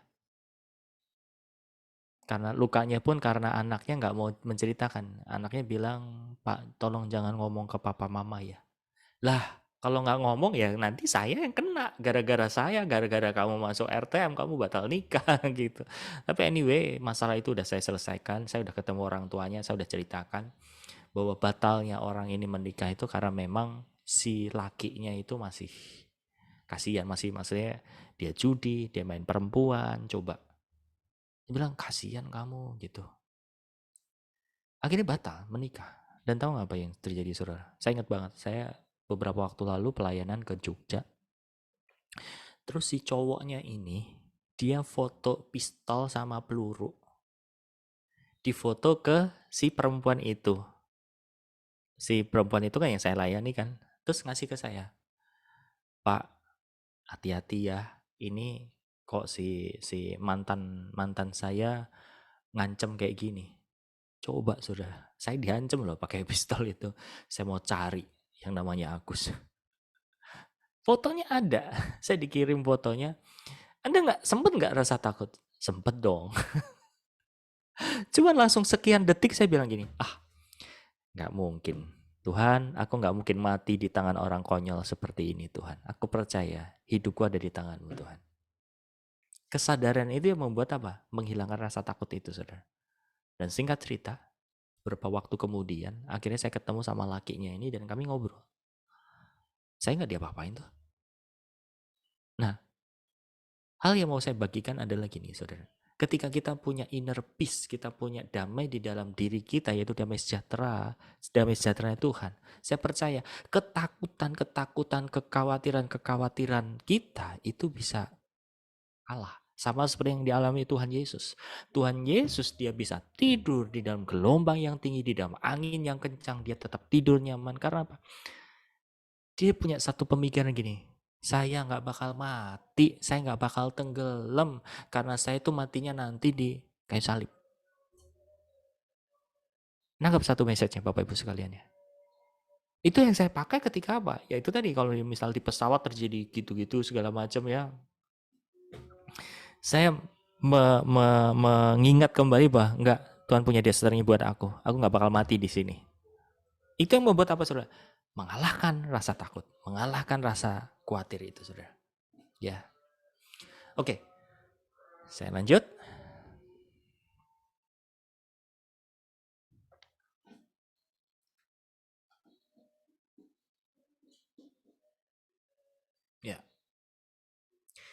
Terutama orang-orang yang diurapi Tuhan harus menjaga diri terhadap goncangan-goncangan emosi dari luar agar tidak mati dibunuh Tuhan dalam perjanjian lama atau diterobos setan dalam perjanjian baru. Nah, ini satu kisah di mana Harun, anak-anak Harun, Nadab dan Abihu itu kan dibunuh sama Tuhan ya karena dia memakai api asing. Tapi Harun diminta supaya apa? Janganlah kamu pergi dari depan pintu kemah pertemuan supaya jangan kamu mati karena minyak urapan Tuhan ada di atasmu. Ayat 6 dikatakan janganlah kamu berkabung dan janganlah kamu berduka cita. Bukan berarti kita nggak boleh berduka cita kalau kita kehilangan orang yang kita cintai, saudara. Tapi ini khusus buat Harun tuh bilang gini, kamu jangan berduka cita karena kamu orang yang aku urapi, karena kamu menjadi presentasiku, kamu nggak boleh goncang. Kamu harus tegas, kamu harus kuat. Dan ingat, istrinya siapa itu? Yeremia atau siapa itu? Saya lupa, Yesaya ya. Tuhan ngomong duluan, aku akan mengambil istrimu. Waduh, ngeri banget itu. Ketika aku mengambil istrimu, kamu gak boleh berkabung, kamu gak boleh bersedih. Aduh, itu. Tapi yang Tuhan maksudkan itu apa, saudara? Kalau dia punya kepentingan, dia mau supaya itu dijalankan. Nah, emosional kita gak boleh apa? Labil. Belajar bagaimana kita bisa menjadi memiliki emosional yang matang, atau bahasa saya itu lebih relevannya sekarang itu apa? Secure, aman. Karena apa, saudara? Kita mengalami kehancuran, kita mengalami luka, tapi kita tahu obatnya kemana, kita tahu pulihnya gimana, saudara. Nah, orang yang tahan terhadap gejolak-gejolak itu kan mengalami semua, saudara. Dia tahu kalau dia terluka larinya kemana. Dia tahu kalau hancur dia datang kemana, saudara. Sehingga itu yang membuat apa? Emosionalnya menjadi matang. Nah, orang yang diurapi Tuhan harus punya kematangan emosi. Supaya apa? Urapannya gak bocor. Ini yang baru tadi saya katakan ya. Ternyata Yeskiel, bukan Yeremia, bukan Yesaya. Yeskiel 24 ayat 16, hai anak manusia, lihat aku hendak mengambil daripadamu dia yang sangat kau cintai. Aduh, seperti yang kena tulah, tetapi janganlah meratap ataupun menangis dan janganlah mengeluarkan air mata. Diam-diam saja mengeluh, jangan mengadakan ratapan kematian. Lilitkanlah destarmu dan pakailah kasutmu, jangan tutupi mukamu dan jangan makan roti perkabungan. Pada paginya aku berbicara kepada bangsa itu dan pada malamnya istriku mati. Pada pagi berikutnya aku melakukan seperti diperintahkan Tuhan kepadaku. Wow. Mau dipakai Tuhan, saudara? Belajar hidup dalam roh. Mulai mengandalkan sesuatu dari dalam, bukan dari luar. Termasuk mengandalkan manusia. Andalkan roh di dalam diri Anda. Amin. Ya, orang-orang di sekitar kita itu dipakai Tuhan untuk apa, saudara? Membuat kita belajar kerendahan hati. Itu. Kalau roh di dalam diri kita itu membuat apa? Kita strong, kita kuat, kita mampu. Tapi orang-orang sekeliling kita buat apa, saudara? Buat hati kita siap menampung kuasa, otoritas, urapan dari Tuhan. Amin. Oke. Nah, siapa yang mau berbagi? Siapa yang mau tanya? Dipersilahkan. Shalom, Yuk. Pak. Shalom, Bu Susan. Saya mau nanya yang Ya. masalah berkat itu, yang ini. Jadi gini, saya punya problem. Saya memang dapat berkat, kan setiap uang apapun berkat yang dari Tuhan, kita kan harus tanya sama Tuhan. Nah, ini saya satu saat saya melakukan suatu kesalahan. Saya memakai uang tanpa tanpa Tuhan setuju. Ya. Setelah itu berkat-berkat saya ini tertutup, Pak. Jadi bagaimana itu, Pak? Oke. Pertanyaan yang klasik, tapi pertanyaan yang bagus, Bu Susan. Apakah saya pernah mengalami? Pernah. Makanya saya cerita seperti itu. Gini, intinya Bapak Ibu sekalian atau Bu Susan ya, bahwa Tuhan tuh didik hati kita banget melalui apa? Mamon. Dalam satu percakapan saya dengan Tuhan, saya nanyain Tuhan, ini kalau seandainya kita pelayan-pelayan itu nggak bermasalah di dalam keuangan, pasti larinya cepat. Iya, Tuhan nggak bilang. Tapi Tuhan koreksi pemikiran saya, Bu. Koreksinya gimana? Gini, coba. Kalau kamu lagi nggak ada duit atau kerannya lagi ditutup, hatimu keluar apa? Iya sih. Artinya apa? Tuhan bilang ini, aku masih memanfaatkan mamon untuk mendidik umatku. Wah. Jadi saudara, khususnya juga buat khususannya, buat hamba Tuhan juga pun, mamon itu menjadi ujian sebetulnya buat kita. Kalau hati kita lagi nggak bener, kalau hati kita nggak dalam hatinya Tuhan, bener nggak? Mamon itu kan bisa menjadi dua posisi ya. Iya. Dia posisi tuan atau posisi bawahan kita. Saya percaya iman orang Kristen semua di sini akan bilang, Mamon adalah hamba kita. Ya. Tapi pada kenyataan kehidupan sehari-hari, kalau nggak ada mamon, atau bahkan sebaliknya, kalau mamonnya lagi banyak, duitnya lagi banyak, arah hatinya kemana? Ada nggak ketamakan? Gitu. Ya, ada nggak ketaatan? Itu. Makanya saya juga diajar hal yang sama, Bu Susan. Kami ya, tepatnya saya sama istri saya, dimentorin soal masalah mamon ini. Dan sama. Pernah satu proses, saya mengambil satu keputusan yang ini menjadi ujian buat saya. Saya berpikir bahwa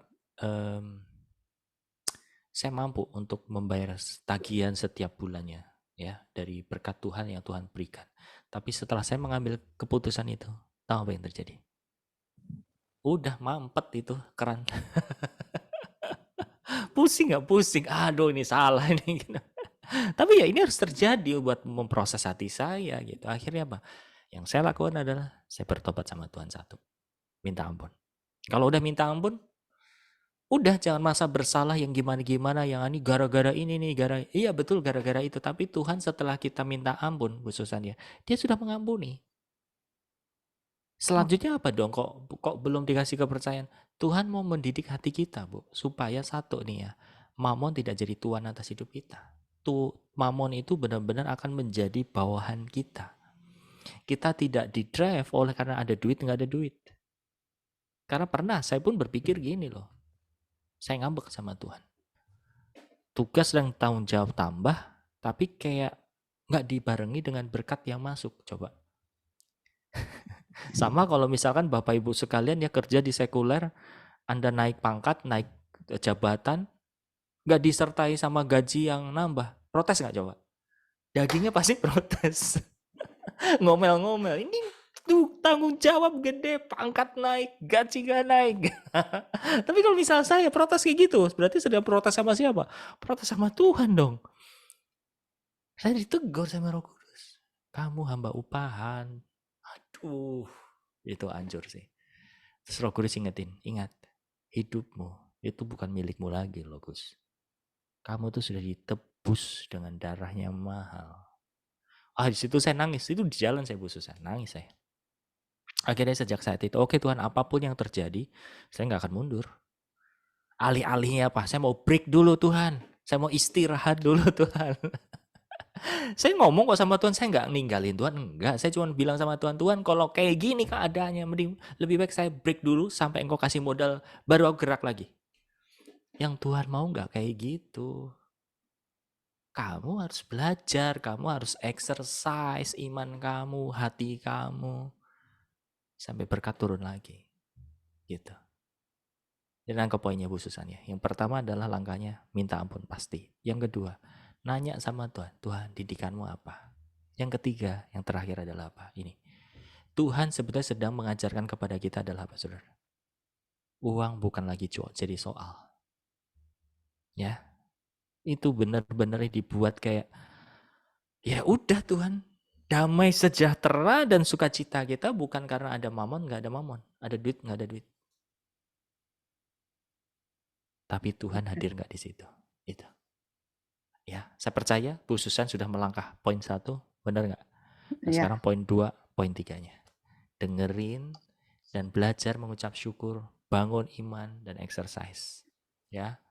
Mungkin kalau Tuhan sudah percayakan, mulai teliti lagi. Ya, mulai andalkan Tuhan lagi. Gitu Bu Susan. Ada Jawab lagi ya? Pak. Oh ya, silakan. Ada lagi yang kedua. Jadi kan ceritanya saya lagi numpang rumah saudara saya. Kebetulan saya punya rumah sendiri. Mhm. Sekarang saat ini saya sudah mau pindah ke tempat saya sendiri itu rumah. Tapi itu rumah saya selama ini saya kontrakin. Cuman itu perumahan mewah kan Pak.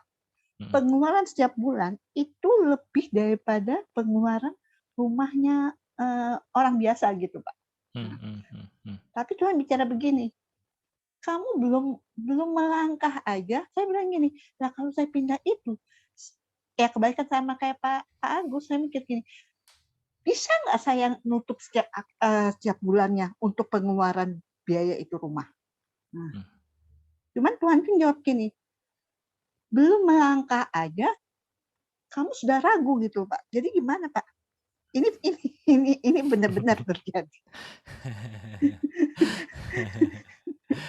Ya, sebenarnya jawabannya kan jelas ya, diuji.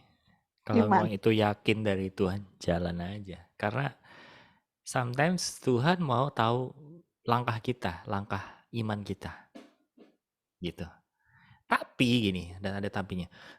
Yang kedua adalah gini, uji sekali lagi ya, supaya kita memang nggak salah langkah, kita nggak hidup secara hedon. Tahu maksudnya hedon itu ya mewah-mewahan segala macam gitu ya, kita tidak menyesuaikan. Nah ini yang saya mau garis bawahi buat Bapak Ibu sekalian ya, hati-hati dengan iman ya, karena saya agak minggir sedikit nggak apa-apa ya, saya kasih contohnya saya di awal pelayanan belajar sama Pak Andreas sebagai anak Allah segala macam, berdoa iman, dengan iman berkat Tuhan turun.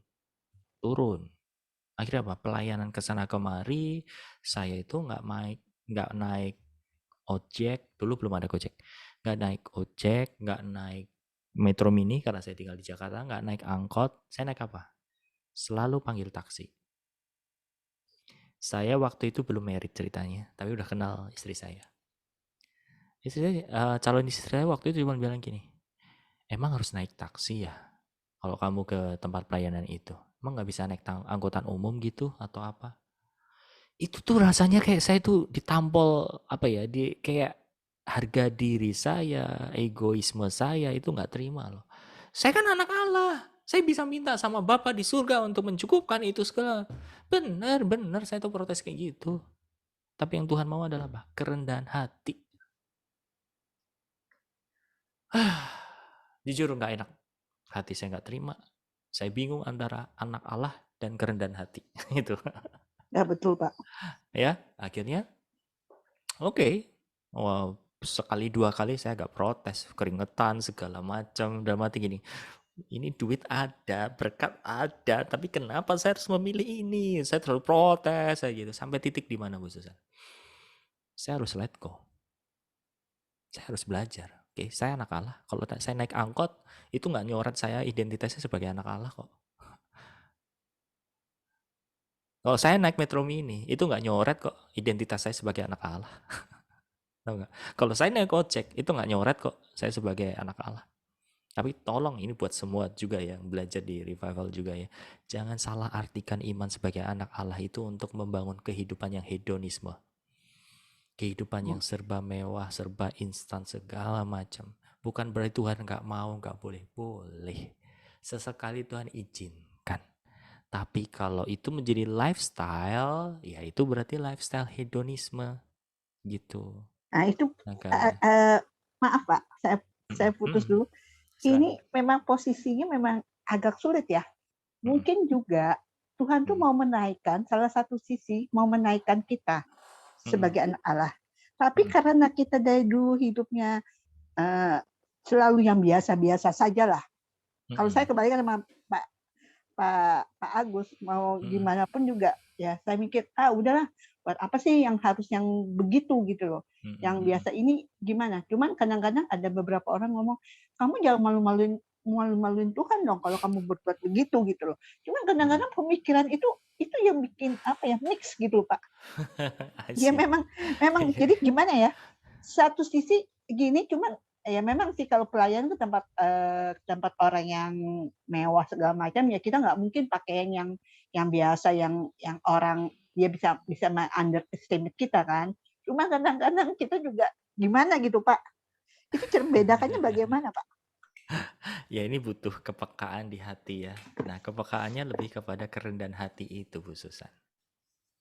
Saya belajar dalam satu, saya nggak usah sebut nama ya, intinya saya itu ngelihat dengan mata kepala ya bahwa orang ini sukses. Orang ini sukses, orang ini tuh mampu ya kalau dia bepergian mau naik taksi kalau di Jakarta kayak Silverbird ya, Alphard, Mercy atau bahkan ada Tesla mau itu bisa sebetulnya orang ini. Tapi tahu nggak? Setiap pergi orang ini nggak peduli. Kalau ada angkot dia naik angkot. Kalau dia perlu private dia cukup naik Grab atau naik Gokar atau apa gitu. Saya belajar. Jadi gini, orang yang nggak terlalu taat, orang yang nggak mengklaim bahwa apa namanya itu hidupnya sebagai anak Allah diberkati segala macam, tapi dia punya kekayaan itu dan dia bisa melakukannya. Wow, orang di luar sana aja bisa begitu. Ini kok anak-anak Allah kok maaf ya, kayak anak-anak milenial zaman sekarang yang ketika dia punya satu apa namanya satu pencapaian dipamerin. Oh guys, beli mobil Ferrari murah banget segala macam kayak gitu. Enggak, anak Allah nggak kayak gitu. Anak Allah itu tetap di dalam kebutuhan-kebutuhan dia support. Ya, dia support. Nah, saya belajar dari kehidupannya Pak Andreas. Beliau humble banget. Saya pernah tahu breakdown atau list kebutuhan 1 bulan itu di zaman-zaman itu sekitar 30 sampai 40 juta dalam 1 bulan. Bayangin. Ya, cukup Pak, cukup sebetulnya. Tapi saya lihat di situ pengeluaran beliau banyak untuk apa, Bu? Support pelayanan. Buat RPH lah, buat bantu orang lah, dukung orang lah, untuk perjalanan pelayanan lah, segala macam. Hampir buat dirinya itu kayak nothing gitu, nggak ada. Nah, saya tahu bahwa ketika kita diberkati Tuhan bukan untuk egoisme kita. Betul, sometimes Tuhan akan angkat.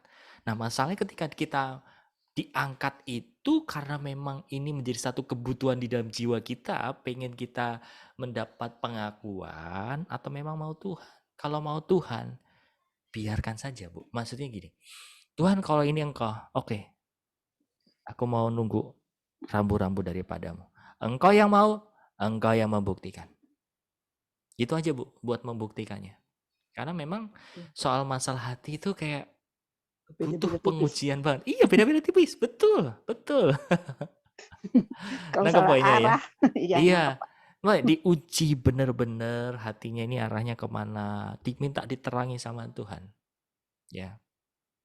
Oke. Iya.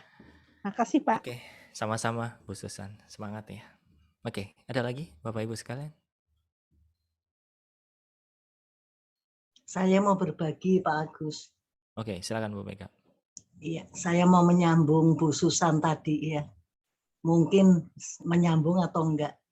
Jadi apa namanya, yang saya jalanin itu kayak tadi Pak Agus bilang ya kan, kita sebagai pelayan Tuhan kita harus hidup di dalam roh ya kan. Jadi roh kita yang benar-benar di apa namanya dikobarkan gitu ya kan, bukan dengan kedagingan, kekuatan sendiri, bukan seperti itu. Dan itu juga saya alamin. Saya itu kalau kemana-mana itu walaupun mungkin bisa diantar, bisa naik Grab, tapi saya kenapa saya suka naik angkot. Saya suka naik angkot, naik bis. Apalagi kalau saya mau ke Cibubur, saya itu naik bis.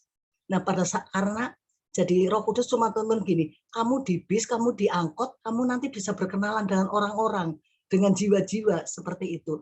Dan yang saya alami itu memang pada saat saya itu saya kalau ke Cibubur itu dari Citraland ya kan, naik ke Citra Indah, nanti turun di jalan. Itu di bis itu banyak kenal orang, ngobrol-ngobrol seperti itu gitu. Akhirnya waktu itu ada orang kota wisata turun, dia itu apa namanya ngobrol-ngobrol, aduh aku mah ini jadi orang fasik aja, seperti padahal dia orang Kristen seperti itu. Jadi di sini itu yang Tuhan tuntun itu memang hikmat Allah itu lebih penting daripada hikmat manusia. Mungkin kalau kita mungkin apa namanya mungkin berpikiran ya kan, ngapain capek Bu Mega, ya kan udah umur gini, tapi nggak tahu. Jadi Tuhan itu tuntun naik angkot, naik bis seperti itu. Nah pada saat saya naik bis, naik angkot, di situ saya bisa ngobrol dengan orang-orang yang ada di bis kayak gitu, nggak depan, nggak belakang gitu. Akhirnya apalagi kalau belum jalan bisnya, itu ngobrol nanti minta alamat, apa jadi mau di Citra Indah ini. Akhirnya kita ngobrol, akhirnya nantinya terus kasih nomor WA. Akhirnya kita jadi kayak saling saling sharing seperti itu. Dan kebanyakan itu puji Tuhan Pak Agus, semuanya untuk kemuliaan nama Tuhan. Akhirnya ada juga yang orang-orang akhirnya dipulihkan seperti itu. Jadi orang yang tadinya nggak ke gereja, aduh saya nggak mau ke gereja lah katanya gitu, ya kan, seperti itu. Nah dari sini itu kita bisa bertemu, apalagi kalau diangkut seperti itu. Jadi di sini yang saya semuanya untuk kemuliaan nama Tuhan benar-benar. Jadi memang itu hikmat Allah, yaitu hidup di dalam roh itu penting sekali. Karena kalau kita hidup di dalam roh itu yang Roh Kudus itu yang nanti akan mengajari. Ibaratnya kalau dipikir tuh capek, ya kan, lelah, ya kan. Tetapi Tuhan memberi kekuatan ekstra seperti itu. Apalagi nanti saya kalau pulang ke Cibubur gitu, nanti turun di jalan, nanti naik Gojek. Nah, naik Gojek itu ngobrol sama tukang Gojek. Akhirnya terus kita memuji, menyembah, doa perdamaian ya kan di tengah-tengah perjalanan. Akhirnya tukang Gojek itu bisa akrab dengan kita. Nah, itu saatnya kita bisa memberitakan kabar baik gitu loh kepada mereka semuanya gitu Pak Agus. Jadi memang hidup dalam roh itu penting sekali, dan kita tanpa firman Tuhan kita tidak bisa melakukan. Mungkin pergumulan kita itu ada banyak ya kan, tetapi pada saat kita benar-benar sudah komitmen, ini aku Tuhan, ini hidupku, percaya Roh Kudus akan tuntun terus untuk kita melangkah hidup di dalam roh itu. Karena saat-saat ini bukan saatnya main-main. Kalau kita pakai kekuatan sendiri, pakai wah aku banyak duit, wah aku harus naik Grab, wah aku harus keluarin mobil, enggak. Tetapi kita Tuhan inginkan kayak tadi Pak Agus bilang, serendah-rendahnya. Saya juga nggak tahu, pokoknya rendah, terus direndahkan, rendah sampai akhirnya di dalam kelemahan, di dalam kerendahan hati kita, percaya kuasa Tuhan akan dinyatakan. Karena roh bekerja, bukan kekuatan kita, tetapi semuanya itu kekuatan dari Tuhan. Itu yang namanya kekuatan supranatural seperti itu. Jadi Tuhan inginkan semuanya itu karena apa? Kita hidup itu semata-mata bukan hidup untuk untuk makan, untuk tidur, untuk bekerja, enggak. Tetapi hidup kita itu memang sudah pilihan, sudah dipilih oleh Tuhan untuk apa? Untuk kita menjadi bejana untuk kemuliaan nama Tuhan itu. Nah, bagaimana mengaturnya? Walaupun tantangan ada, tetapi kita percaya pada saat kita itu melewati bersama Bapa, bersama Yesus, apalagi bersama Roh Kudus, keluarga Elohim itu akan menuntun, akan mengajari kita apa yang harus kita pikir, perbuat, lakukan dalam hidup ini, sehingga nama Tuhan dipermuliakan. Percaya, satu orang, nanti ketemu teman lagi, satu orang, itu komunitas terus. Kalau hidup di dalam roh, percaya semuanya akan indah bagi Tuhan, karena Tuhan butuh kita semuanya untuk menjadi tangan kanannya, untuk menjadi menjadi alat di mana kita memberitakan firman Tuhan. Mungkin itu aja Pak Agus. Oke, terima kasih Bu Mega. Tiba-tiba saya diberi diingatkan ya, ayat ini yang soal masalah tadi yang saya ceritakan saudara, ada di 1 Korintus pasal yang ke-7 ayat 30 sampai 32 ya. Saya akan bacakan 1 Korintus pasal 7 ayat 30 sampai 32. Dan orang-orang yang menangis seolah-olah tidak menangis. Dan orang-orang yang bergembira seolah-olah tidak bergembira. Dan orang-orang yang membeli seorang-orang tidak memiliki apa yang mereka beli. Pendeknya, orang-orang yang mempergunakan barang-barang duniawi seolah-olah sama sekali tidak mempergunakan. Sebab dunia seperti yang kita kenal sekarang akan berlalu. Aku ingin supaya kamu hidup tanpa kekhawatiran. Orang yang tidak beristri memusatkan perhatiannya pada perkara Tuhan. Bagaimana Tuhan berkenan kepadanya. Memang ini di-trigger oleh soal masalah boleh nggak kita itu, ini judul besarnya hidup dalam keadaan seperti waktu dipanggil Allah. Di-trigger soal masalah beristri atau tidak beristri. Tapi Tuhan ngomong banyak di situ, saudara.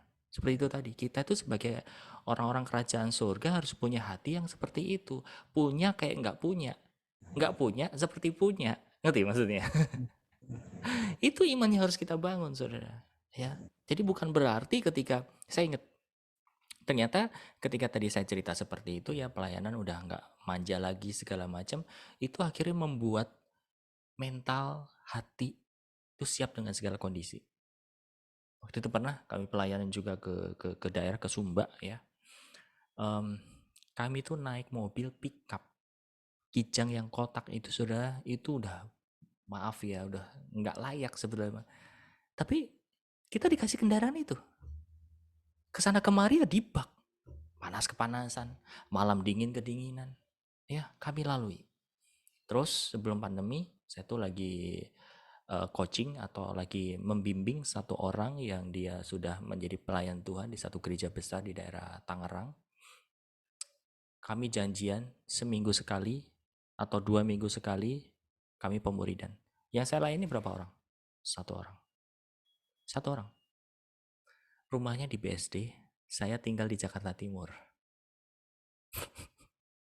Karena saya berpikir, saya nggak mengharapkan dapat PK segala macam. Saya harus berpikir efisien dong.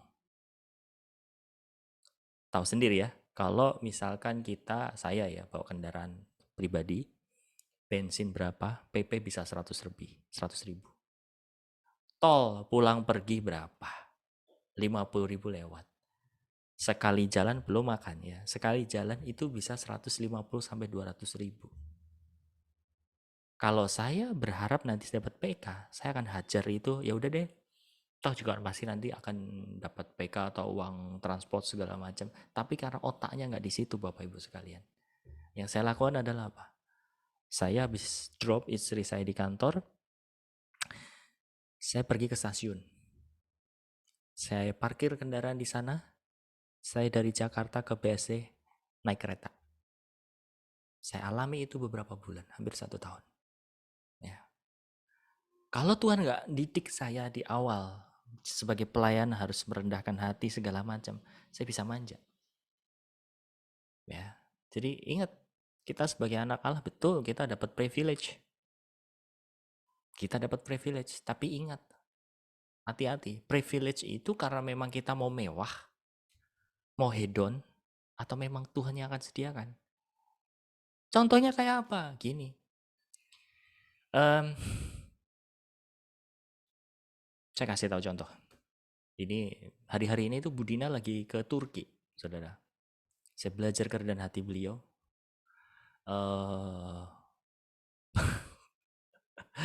Di luar logika sih gitu ya. Di tengah-tengah pandemi, waktu pandemi kemarin kenceng-kencengnya beliau itu udah pulang pergi dari Kupang ke Jakarta. Ini orang nggak ada takut-takutnya sama sekali. Saya aja mau pergi keluar daerah masih mikir-mikir ini pandemi kenceng awal-awal itu masih bolak-balik. Dan terakhir beliau mau pergi karena beliau minta supaya saya ditaruh sebagai mentornya gitu ya. Dan saya belajar kerendahan hati beliau. Bukan berarti saya lebih dari beliau, enggak, sama sekali enggak. Tapi saya belajar hatinya beliau. Beliau mau berangkat, Pak Agus bisa ditelepon hari ini. Saya minta didoain. Mau kemana, Bu? Saya mau pergi ke Turki. Saya kaget. Hah? Turki? Ini udah pelayanan ke bangsa-bangsa ini. Ya udah akhirnya siang saya telepon suami istri ini. Saya telepon, iya gimana ceritanya bisa ke Turki? Iya Pak, ada saya yang layani di sini. Terus saya diundang langsung ke sana. Waduh, luar biasa ini. Ya udah, saya doakan. Saudara, kalau Anda lihat ya, kehidupannya Budina di rumahnya itu sangat-sangat sederhana sekali loh. Tapi lihat, Tuhan bisa angkat. Tapi ketika Tuhan angkat beliau nggak pakai lifestyle-nya itu di kehidupannya loh. Saya belajar di hal ini. Nah, cara membedakan kita itu lagi diangkat Tuhan atau kita memang maunya hedon, cek hatinya. Kita maunya mewah terus, maunya hedon terus, atau itu sesekali Tuhan memang promote. Ya, itu untuk uji hati kita. Kalau kita nggak terima dapat sesuatu hal yang manis itu, apakah kita nuntut sama Tuhan? Itu. Nah, ini mungkin buat menambahkan tadi apa yang disampaikan oleh Bu Susan. Bagaimana cara kita membedakan? Hati kita, Bu, dicek. Oke ya. Nah, oke, terakhir mungkin ada orang yang terakhir Oke. yang mau oke, Bu Sandra. Silakan, Bu. Ini tadi dengar cerita ibu-ibu ya tadi sharing, dan Pak Agus juga tadi waktu sharing firman Tuhan mengatakan bahwa sukacita yang dihadirkan oleh Tuhan itu bukan sukacita secara materi, secara sesuatu yang bisa dilihat oleh orang lain bahwa itu sukacita, bahwa sesuatu yang bisa kita banggakan. Ya.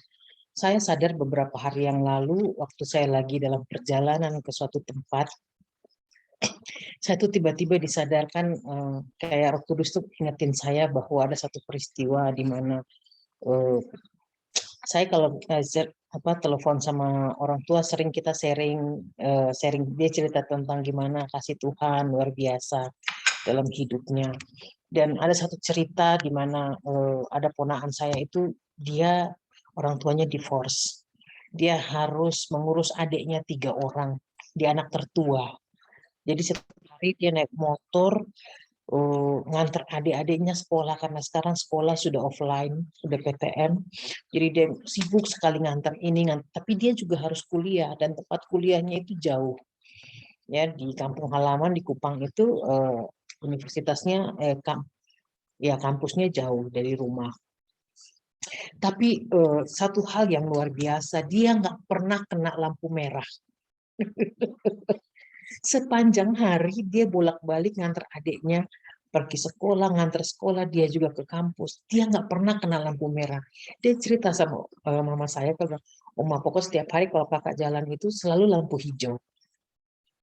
Itu kemurahan Tuhan. Saya dengar, terus saya kayak ingat gitu, saya betapa kemurahan Tuhan itu mengikuti anak ini ya. Padahal di dalam kesulitan-kesulitan yang dialami, dia mengalahkan banyak hal untuk adik-adiknya. Baik alat elektronik yang sekarang semua anak sekolah pakai alat elektronik. Dia mengalah, punya dia udah rusak pun dia masih. Artinya kalau kita bilang, udahlah ya nggak usah dipakai lagi. Tapi dia nggak bisa, karena hanya itu yang bisa dia gunakan, dia gunakan. Kemudian dia tidak memikirkan baju baru di saat hari raya, semua anak-anak mungkin teman-teman sekolahnya pakai baju baru, dia nggak memikirkan baju baru. Yang dia pikirin hanya bagaimana adik-adiknya ini bisa makan satu hari 3 kali. Saya terharu gitu. Jadi sepanjang jalan tuh saya sampai nangis, saya bilang, Tuhan, kok Allah yang luar biasa. Jadi memang sukacita kita tidak bisa diukur berapa banyak uang yang kita miliki. Bahkan tempat liburan yang paling bagus sekalipun tidak memberikan sukacita. Sampai hari ini ada banyak hal yang saya alami, tapi justru hal-hal materi tidak memberikan sukacita yang abadi. Sukacita saya adalah ketika paham mengerti bahwa dalam ketaatan ada penghiburan kasih, ada sukacita dari Tuhan ya. Saat-saat terakhir ini saya diminta Tuhan untuk melakukan hal-hal yang lain, hal-hal yang tidak biasa saya kerjakan. Untuk orang lain lihat saya kayak orang gila. Saya harus belajar banyak hal untuk mendukung apa yang menjadi perintah Tuhan untuk saya kerjakan. Nah, di saat saya lagi sibuk-sibuk gitu, pasti aja ada yang nggak suka lihat. Pasti merasa terganggu. Kok kayaknya ini orang kayaknya fokus banget sama hal kayak gitu. Orang lain melihat, wow, luar biasa Bu Sandra mau belajar ya, mau berkarya di saat-saat seperti ini. Tapi ada orang lain merasa terganggu dengan kesibukan saya. Tapi satu hal yang saya itu membuat saya menjadi tahu bahwa inilah kehendak Allah. Jadi kalau di mana roh Allah bekerja, pasti ada orang-orang yang nggak suka, itu menandai bahwa sebenarnya bukan orang itu nggak suka, tetapi iblis bekerja untuk menghalangi, untuk menghambat, buat saya rasanya nggak enak. Dan itu untuk saya bukan tantangan. saya akan terus berjalan. Karena bagi saya, mengerjakan apa yang menjadi perintah Bapak itu yang terutama. Walaupun tidak ada orang yang mendukung. Begitu. Kalau dari saya itu aja Pak Agus, terima kasih. Oke, thank you banget Bu Sandra. Wow, saya dengar ceritanya langsung hati tuh dep. Nah ini nih. Kalau hati dibentuk Tuhan tuh kayak gitu. Jadi apa ya? Posisi anak Allah juga punya hati anak Allah juga. Kalau mau posisi anak Allah tapi hatinya nggak mau anak Allah, nah ini yang tadi memanfaatkan. Posisinya kedudukannya maunya tenar untuk penerimaan lah, untuk apalah apa istilahnya tuh iya untuk supaya dilihat gitu. Dan saya mau ngomong satu hal sih sama Bu Sandra atau buat siapapun lah ya. Kalau Anda sedang melakukan kehendak Tuhan, siapa dicap gila? Bener loh, maksudnya orang dunia pun ya, saya ngomong orang dunia dulu ya nih ya. Steve Jobs, almarhum pembuat Apple ya, iPhone, Mac, segala macam. Dia dulu dibilang gila loh sama teman-temannya. Kamu tuh gila, punya mimpi gila. Elon Musk, ini di dunia ya, saya walaupun nggak 100% setuju sama dia segala macam, tapi dia juga dianggap gila. Nah di Alkitab pernah saya sharing sama salah satu temen, ada satu video. Ini video tentang membawa influence. Kalau masih banyak waktu sebenarnya saya bisa tunjukin video. Videonya itu ini. Dia kayak nari-nari gila gitu, sendiri di tengah kerumunan orang. Tadinya orang ngomongin bahwa ini orang gila kali ya. Tapi lama-kelamaan dia terus tekun, dia nari-nari. Lama-lama apa? Ada yang ikut-ikutan. 2. Terus ada ikut-ikutan 3, 4, sampai satu taman itu ikut-ikutan flash mob, nari. Nah ini menggambarkan, saya cerita sama satu teman ini, tahu nggak, Alkitab itu udah mencatat duluan loh. Apa kabar dulu Nuh, dia waktu bikin perahu gede. Cap gila, kalau lu bikin perahu, bikin kapal di pantai, di pinggir laut, kamu nggak gila. Ini kamu bikin perahu di gunung, gila. Gede pula. Buat apa coba, kan gitu ya. Yesus dianggap gila nggak sama dunia? Gila. Dia bilang dia sebagai anak Allah, aku ada sebelum Musa segala macam. Gila dia. Bagi dunia. Dan dulu kalau saya boleh terbuka hari ini gini ya. Waktu pelayanan generasi ya.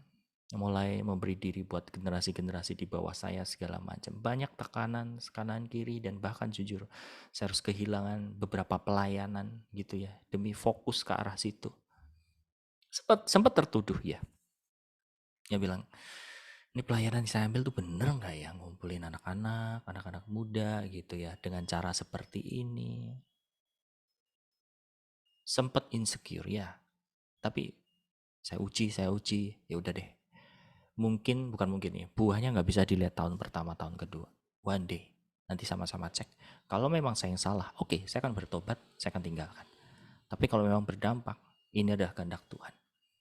Dan akhirnya, ya seperti yang tadi Bu Sandra bilang, ketika kita menjalankan sesuatu, satu kehendak Tuhan, kita dipandang gila, kita dipandang kok kayak ngapain sih kamu melakukan itu segala macam. Asal itu kehendak Tuhan dan bukan untuk memunculkan diri kita, nama baik segala macam. Go ahead aja Bu, go ahead, lakukan. Karena itu adalah ciri kelemah lembutan, kita mau dibentuk sama Tuhan. Kadang kita akan dibawa ke area yang kita memang nggak demen sih, kita nggak bisa segala macam. Ya, apa kabar? Saya waktu masuk RTM, saya lihat YouTube segala macam, nggak ada tayangan-tayangan buat anak muda saat itu kayak matanya enak gitu ya, jujur. Saya bilang sama Pak Andreas, Pak, boleh nggak saya uploadin YouTube-nya Bapak? Saya kasih gambar gitu aja. Kalau Anda lihat di channel YouTube-nya itu kan ada gambar, terus ada audionya aja. Itu masa-masa transisi saya belajar. Saya nggak punya background itu, saudara. Akhirnya apa? Saya berpikir ini sebetulnya bagus, berkualitas, tapi gimana cara ngejualnya, tanda petik gitu ya, bisa dinikmati enak. Saya nggak punya talent ke sana. Saya doa aja. Akhirnya terus orang-orang yang minta dimentorin segala macam diarahin, dan ternyata orang-orang ini berpotensi ke situ. Dia mau belajar, bikin website, desain, videografer, fotografer. Akhirnya apa? Kami belajar dari nol. Dan kalau ditanya modalnya dari mana? Dari Tuhan. Kalau saya mau mengambil mengambil keuntungan gitu, istilahnya gini. Seperti tadi saya bilang, gerak kalau ada modalnya. Modalnya apa? Modalnya iman sama Tuhan. Saya kadang dulu berpikir, ini dulu banget, tapi saya udah rilis. Terus saya berpikir gini, enaknya di gereja-gereja itu, padahal tim media itu disupport loh sama gereja, karena apa? Ini sangat berpengaruh beberapa tahun yang silam. Tapi kita itu nggak punya modal apa-apa. Tahu nggak Bapak Ibu sekalian? Kalau Anda ngelihat video-video yang Bapak sampaikan, saya tuh ngerekam pakai apa? Ini handphone. Salah Anda tahu. Ada beberapa yang pinjemin orang kamera bagus gitu. Tapi setelah itu semua pakai handphone. Sampai akhirnya kalau Anda lihat ya itu karena apa? Mulai dari nol, dari yang nothing, Bu. Dari yang nggak bisa apa-apa, asal kita hatinya mau dibentuk, mau belajar, Tuhan akan kirimkan orang-orang yang turut membantu kita, menolong kita. Ya, potensi kapasitas kita dinaikin sama Tuhan. Amin. Ya, jadi ini berlaku buat siapapun ya, buat Bapak Ibu sekalian dimanapun. Kalau Anda ditantang sama Tuhan, Anda nggak bisa, Anda nggak tahu cara, asal Anda mau belajar sama Tuhan, Tuhan kasih bekal. Ya, oke. Thank you Bu Sandra buat penguatannya. Baik Bapak Ibu, karena sudah jam 1, kita akan mengakhirinya dan dipersilakan untuk buka kamera. Kita akan foto terlebih dahulu sebelum kita doa tutup. Ya, saya tunggu beberapa detik supaya bisa rapi-rapi. Asik. Oke, saya hitung sampai 3 ya. Makasih Pak Agus. Ya, Maaf ya. sama-sama. Oke. Oke. Mas. Makasih, Saya selamat siang Pak Agus. Saya baru Halo, masuk. nggak apa-apa Bu Baru Foni, masuk. shalom. Iya, sehat Bu. Baru bisa masuk, sehat, puji Tuhan Pak. Oke. Teman-teman, saya bukan orang baru tapi jadi baru.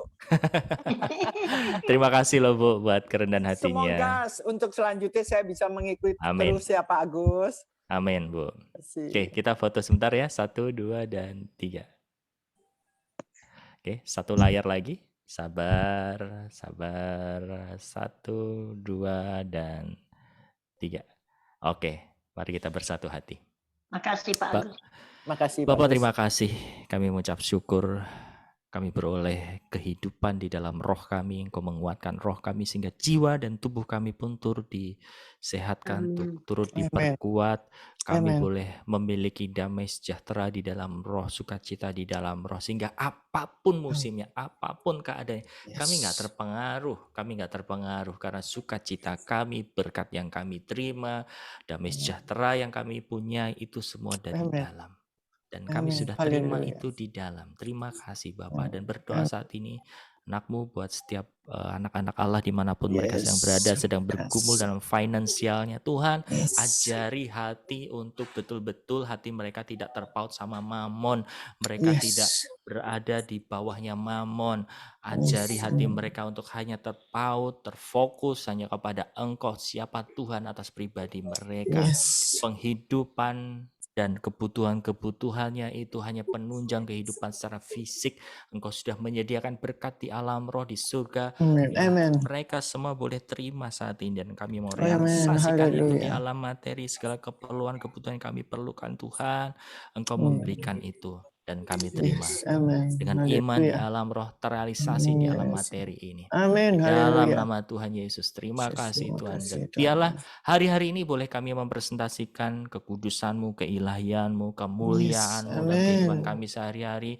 Keluarga kami boleh menerima buahnya, orang-orang yang bertemu dengan kami boleh mengalami surga karena kehidupan kami Engkau pakai. Berkati dan kasih karunia-Mu, damai sejahtera-Mu mengalir dan persekutuan dengan Elohim boleh kami alami sepanjang masa. Terima kasih Bapa. Terpujilah Engkau, di dalam nama Yesus kami sudah berdoa. Haleluya. Amin. Amin. Amin. Terima kasih Pak Oke. Agus. Selamat siang Sama-sama. teman-teman. God bless ya. Iya. Semangat. Bagus semuanya. Memberkati semuanya. Ya. Terima kasih. Terima kasih Pak. Sama-sama. God bless ya Bu Terima ya. kasih kesaksiannya juga. Bye.